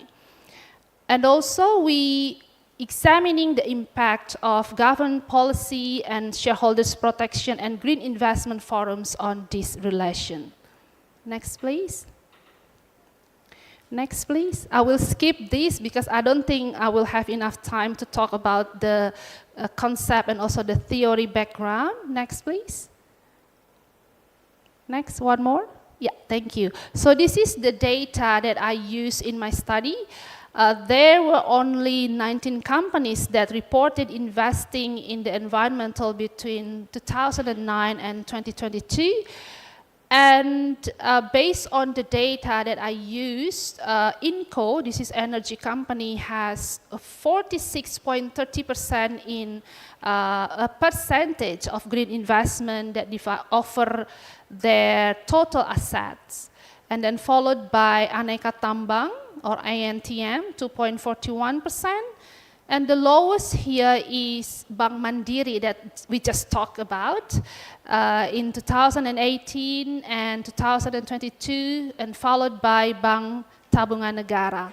So most of our sample is from financial institutions and mining or energy companies. I think this is related to the implementation of OJK regulation for banks in 2017. Next, please. Yeah, this is the sample of our research, 19 companies, and the left column is the industry category. Next, please. Yeah, what we found that green investing can improve the company's environmental performance when this relationship is strengthened when the company involved in the social investment forums. That means that when you have a good environment, that will impact you a lot. I mean, yeah, good environment, good community, that will impact you in a good way. I think that's also applied to these kind of companies. And however, the better environmental performance, lower firm value. This is this research actually, yeah, why the environmental performance lower the firm value, that we expect it can increase the firm value. I think this is because we only have a research period in 2009 and 2022-21 that is very short, and not many companies disclose their investment, their environmental investment, their green investment at that time. So I think in the short term in Indonesia, we cannot find that this environmental performance can increase the firm value for now.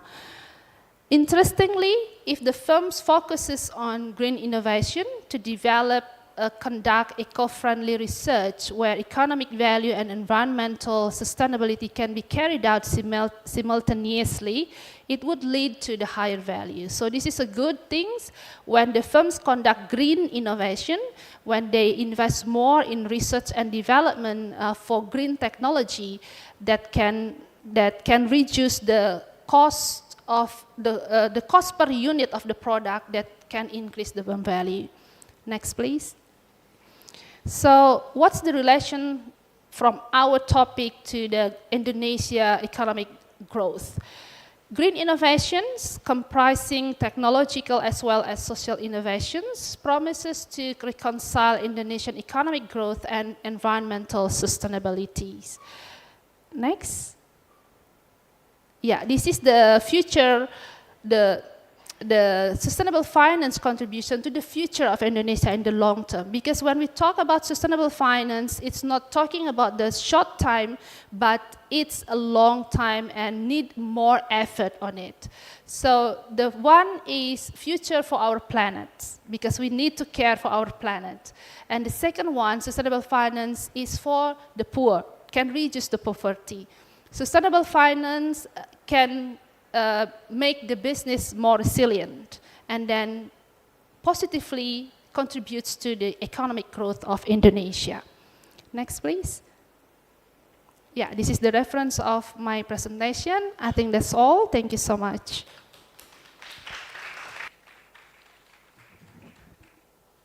Ladies and gentlemen, now we've heard from all three of our presenters today, each with their own unique perspective. A special thank you note for Dr. Ayudiantini for ending on such a high note and for wrapping up our series of presentation today. Now we're going to transition into question and answer session. For those of you with questions, you may ask them now. You can indicate by raising your hand or using your online platform. I think we have 3 raised hands here. 4, actually. The microphone, sorry, if you could bring the microphone to the participants.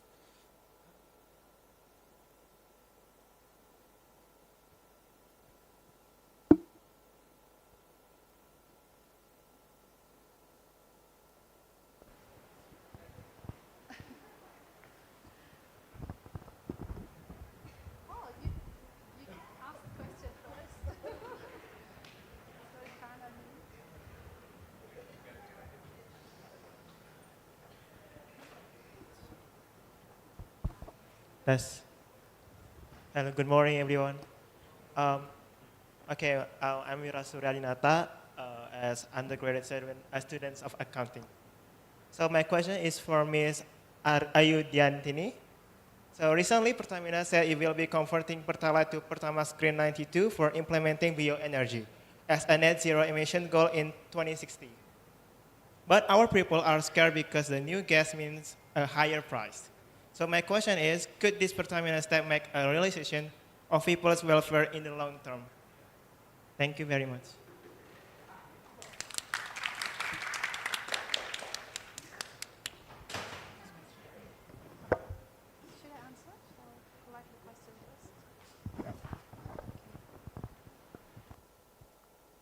Test. Yeah. Thank you so much for the question. Who's your name? Sorry. Bagus.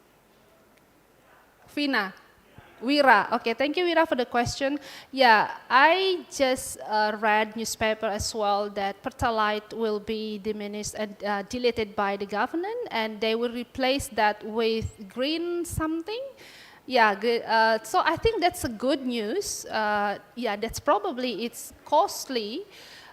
Because we need to love the environment and care about the environment by reducing the fossil fuel gas emission, by doing everything in green, such as that things. I think this is a very great phase of development from the government. And yeah, it takes time. It takes time, and I also appreciate what the government program is by giving subsidy for buying electric bicycle and so on. I think that's very positive. Yeah, that's kind of effort. When we look into the face of the, what is the last one? The face of the program of the government of Indonesia in the phase 2, they stick on it, and also the good things here that the things that the government also need to take care of is giving information to the government, to the society, that being green is very important for our planet and for the future of Indonesia, not only Indonesia, of the world. Thank you.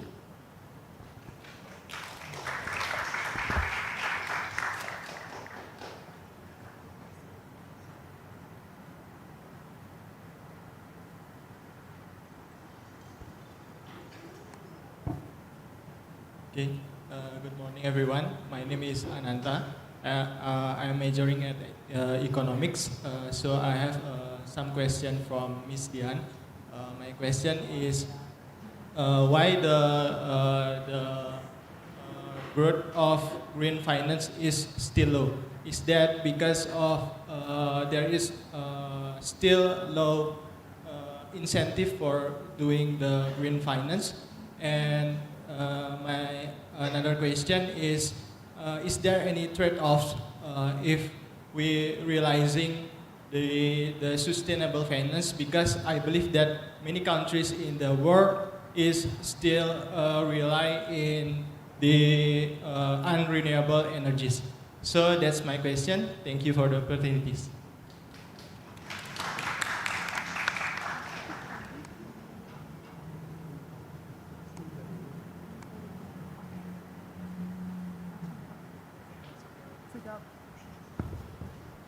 Thank you for the question.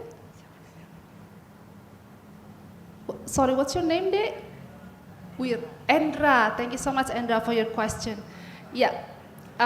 When we see the growth of the sustainable finance that is very low compared to the traditional finance, because the background of traditional finance is maximizing the shareholders' wealth, which the management, the managers of the firms, they work everything on how to maximize the shareholders' wealth. But now, not talking about the shareholders' wealth, but they need to share the profits to care about the environment.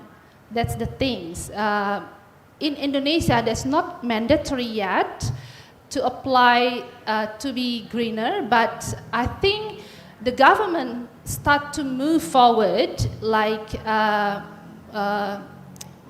giving the tax to the company that they have more carbon emission. Yeah, they taxed it, but that's not, I think that's not clear yet, but it's still, I think that's a good plan as well, how to care about the environment. And they have to pay for damaging the environment. Yeah, I think that's why the green sustainable finance or the green finance is very low. And also, the company, they need to comply with some extent, like sustainable projects is not that much as the the non-sustainable project. Yeah, the chance is really low, but it's still growing. Yeah. Do you still have any question? All good?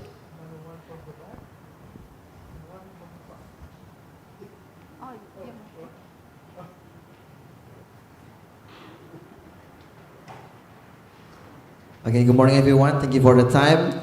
I like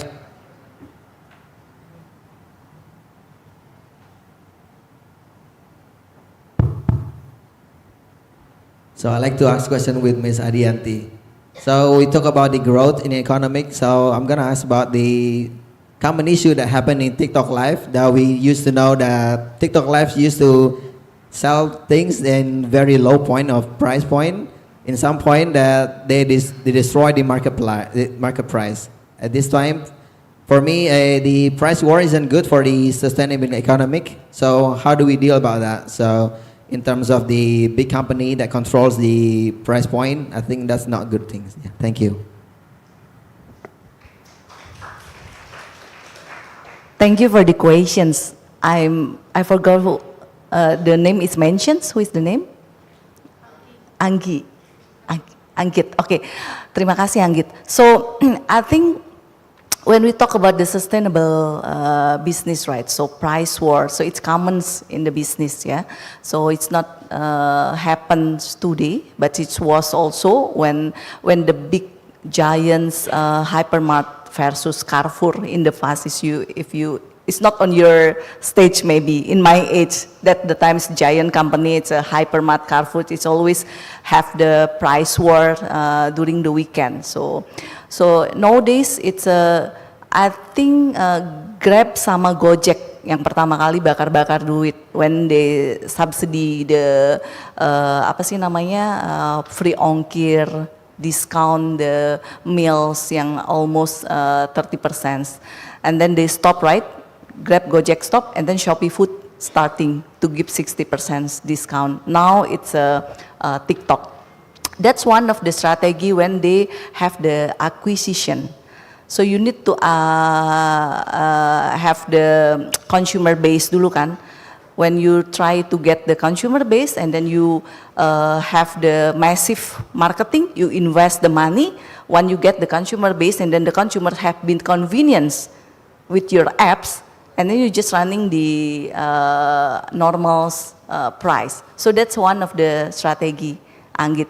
So it doesn't mean it's not sustainable. So I think Gojek, Grab, and TikTok and Shopee have been reviewed as their financial. So I think that's one of the strategy on this. Thank you.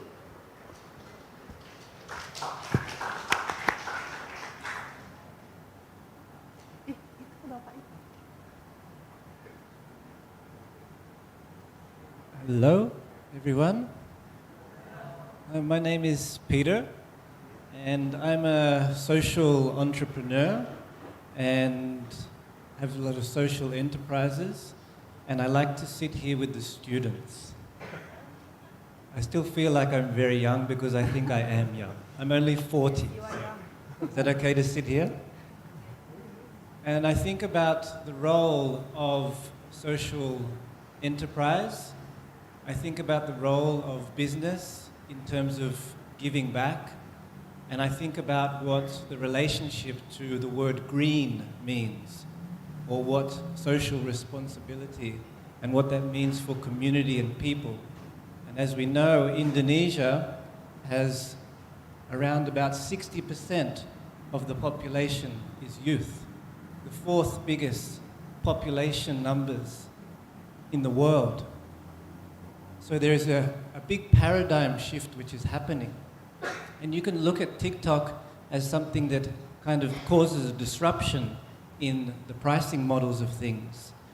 And you can also look at that as a huge opportunity for social entrepreneurship, where wealth is distributed equally. So my question is, how do we move that ratio from only 19 businesses that are predominantly from the banking industry and the mining industry? How can private industry move in an efficient way to assist with those numbers?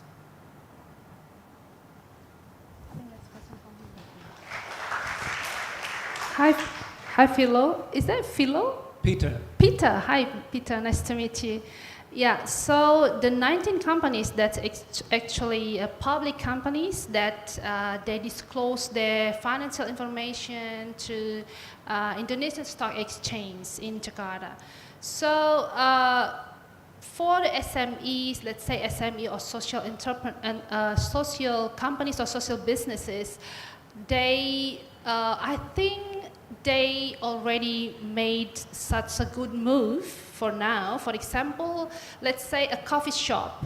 They don't use, they start to use environmental friendly decisions such as using a solar panel, for example, so that will not cost the environment a lot. Solar panel, that's saving energy and also, yeah, that's action to be greener. That's, I think, in the social move also, social, when we talk about social, it's one of the component is talking about customer satisfaction and so on, how to satisfy the customer, and also not only that, but educate the customers when you buy this, you will save the environment, you save the energy, and so on. I think that's kind of action that social entrepreneur can do. And of course, the role of social entrepreneur is have a very crucial things here. Yeah, in terms of educate the society, the customers, and also even we start to talk about the green things in class, Peter. Yeah, thank you so much for your question. Thank you.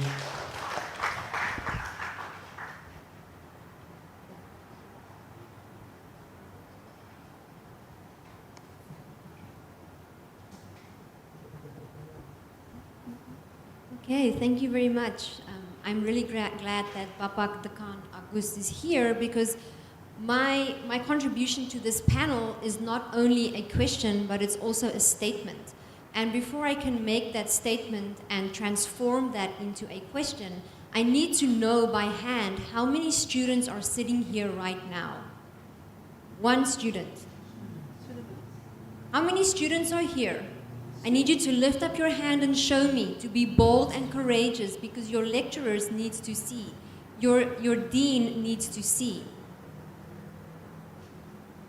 This is the very essence that I'm not hearing in any of these conversations, and those are the systemic issues. The systemic issues are you guys sitting here without a faculty of sustainable development and inner development goals. You guys are sitting here without a faculty dealing with the inner development goals, skills, values, attitudes, tools to actually lead all these big corporations into the future. That's a big issue. That's a big problem. We're coming here together talking about things that have already progressed into the future. We hear big places like McDonald's and Coca-Cola and KFC brainwashed society to get discount to buy more for themselves. Because nobody have thought about what if that 20% discount actually shift the consumer culture to pay it forward to someone else or somewhere else. And I can tell you now, Udayana University has the opportunity to move business and economics away from the what, away from what we buy, into why do we buy it, the heart space, the inner compacts, the way that we make decisions that are ethical, okay? And I hear taxonomy, a green taxonomy, that's a big pity. That's a very big pity. Darwin, almost 1 million years ago, brought taxonomy. Taxonomy brings a hierarchy, it brings classification. We don't need more of that. We need a green systems thinking model. We need to be able to view industry and all of these parts as a systems, living systems view. These are the components that I bring from my heart space to this university as an international doctor of psychology of education, as an industry leader, as a social entrepreneur, and as somebody who cares very deeply about the youth, because I'm also a mother of 2 teenagers. And I am here in this present moment because I hold the future for my kids as well. So it's not as much a question of how are we going to do that, not if we can. That's not the question anymore. It's how are we going to do that. And I really want to ask every one of you that's a student here to ask yourself, why would you show up for this mission? Why are you actually sitting here, showing up for this mission, going into your studies? Why are you doing it? Because there is no more space for what are you doing. You hear what it is. I hear questions there in the back saying, I don't understand. I hear somebody saying, well, where are the incentives? I hear people saying, why is it only in energy? Why is it only in oil? Why is it only in finance? I hear responses in terms of, we're putting a solar panel on the roof. We're going to sustainable packaging. Is that the only thing we can do? Is that the best we can do? That's not. And that's not acceptable. And we are here as a collective holding each other accountable to say no longer can that be acceptable, and it's another call for action to tertiary educations to step up, because you guys in tertiary, you are sitting with the solution, the systemic solution at scale. Thank you so much.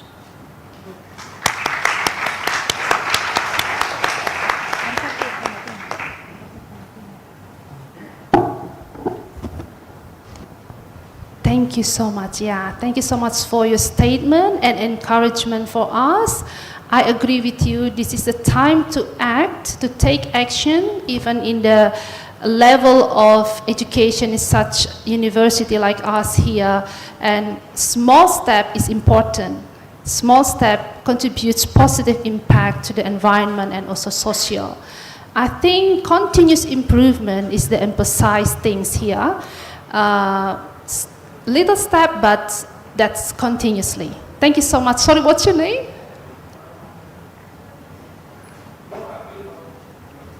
My name is Dr. Nicoline, and I just want to touch on that again. Yeah. Small steps take you a far way slowly. And I'm just going to leave you with that thought. We can take small steps. Yeah. It'll take us there at a very slow pace. Thank you so much.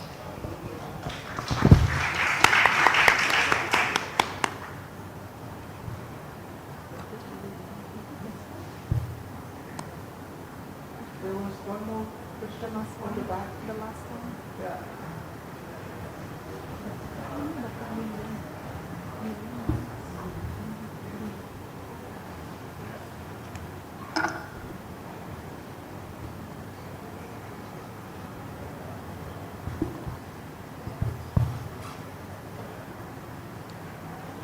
So, good afternoon, everyone. So now I want to ask a question to Miss Adianti, but before that, thank you for the time and the place. So my name is Narendra. I am majoring at management. So I have a question. You have told us about the example of growth hacking from 2 big companies such as KFC and McD. And I want to ask, for you, Ms. Adianti, how can small business, in this case a small food business, deal with uncertainty? knowing that they have minimum budget but wants to make their business grow. What do you think about what do you think would be the best strategy for small businesses to deal with uncertainty to keep standing in the market? Do you use the same method as the big company or else? That's it for me. Thank you. Oke, terima kasih. Apa cuma saya aja yang salah dengar kok namanya sama semua ya, Rendra, saya dengar bener nggak? Oke, terima kasih. Thanks for the question. So I think it's valid questions because I'm represent the global company, so the examples that I show it's more on this global company. So when we look at the small business, so your friend is already mentions how to utilize the TikToks. So if you goes to TikToks, so I finally download the TikToks because I know kemana sih Gen Z ini sukanya gitu. Jadi TikTok is my making social media. If you look at TikTok live, so all the small business goes there to go shopping live and then to get the viewers. And then orang Indonesia itu sangat suka dengan cerita, but more on the sad stories.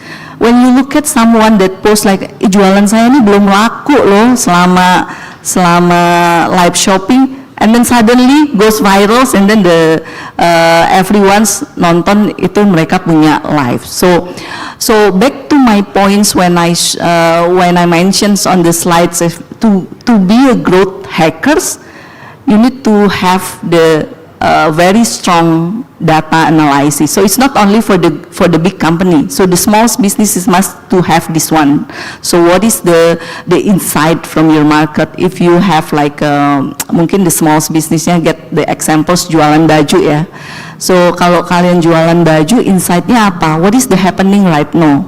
Jadi baju-baju apa yang lagi trend? What is the channels that you want to promote? So the channels is open.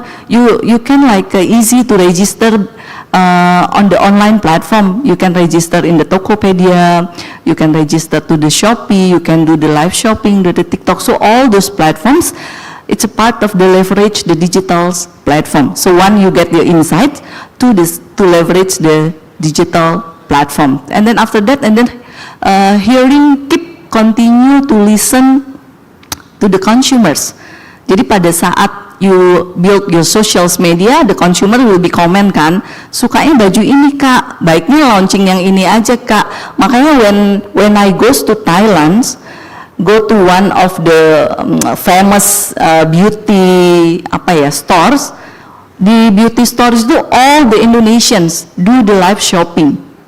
Jadi just tipper itu live shopping dari small stores beauty in Thailand. So I think in this current world it's very easy to have not to build to promote your product if you have these three strong fundamentals. It's a data insight, leverage your digital platform, and also listen to your customer. I mean engage to your customer as a customer centric.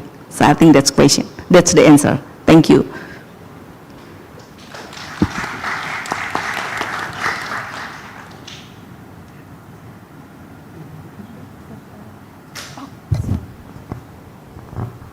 Right, I think we got all your questions answered, or at least partly answered. But as we conclude today's seminar, I would like to express our gratitude to our speakers, Professor Anu Ramohan, Ms. Madedwi Adianti, and Dr. Ayu Diantini for your valuable insights, and also for our participants for your engaging questions and also statements. The discussion on accelerating growth in global economies and business uncertainties have been fruitful, and today's dialogue have surely shed light on many avenues for future discussions and research. And for those of you who are interested in further events and resources, please do visit our Faculty of Economics website. And I wish everyone continued success in navigating in complexities of our global economy, safe travels, and until next time, thank you very much.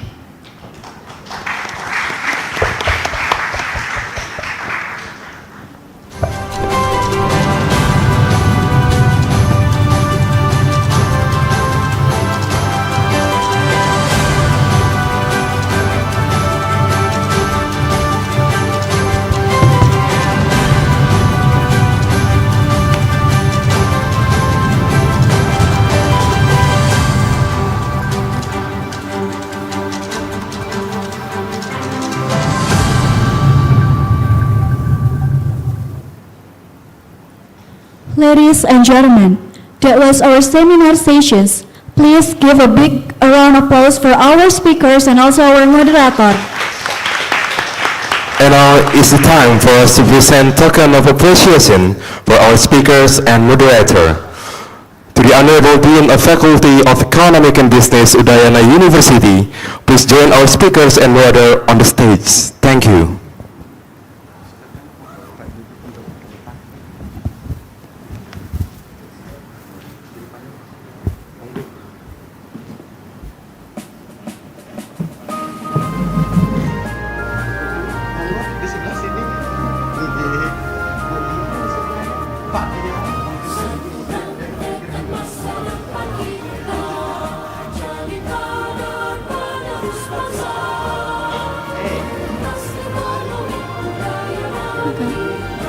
The first token of appreciation is given by our Dean to Prof. Anu Ramana from University of Western Australia.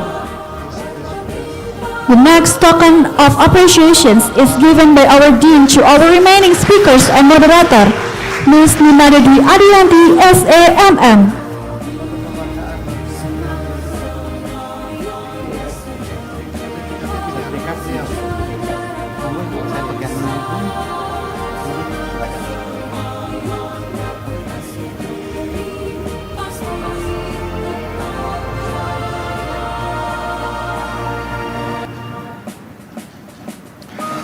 The next is for Mrs. Ninyoman Ayu Diantini, PhD.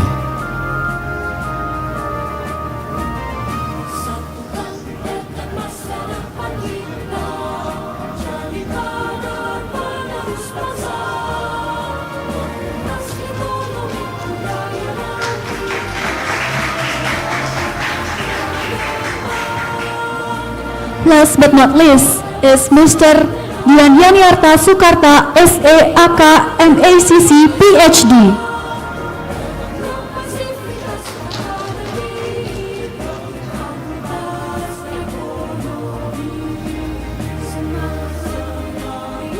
Ladies and gentlemen, please give a big round of applause one more time for our speakers and moderator.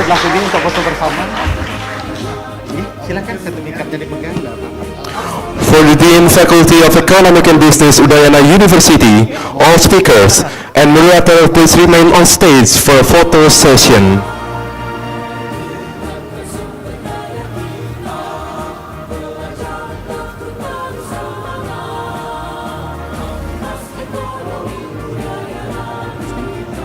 Dean, all speakers and moderator, you may return to your seat. Thank you.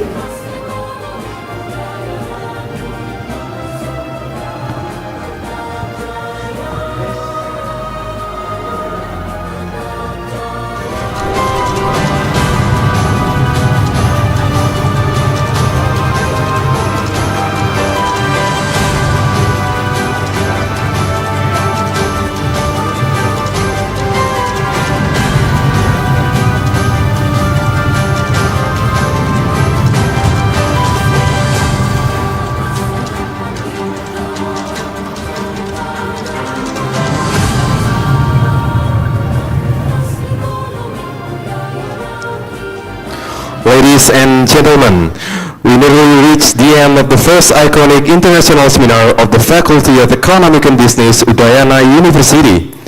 And before we close today's seminar, we'd like to inform our conference participants regarding to the upcoming agendas.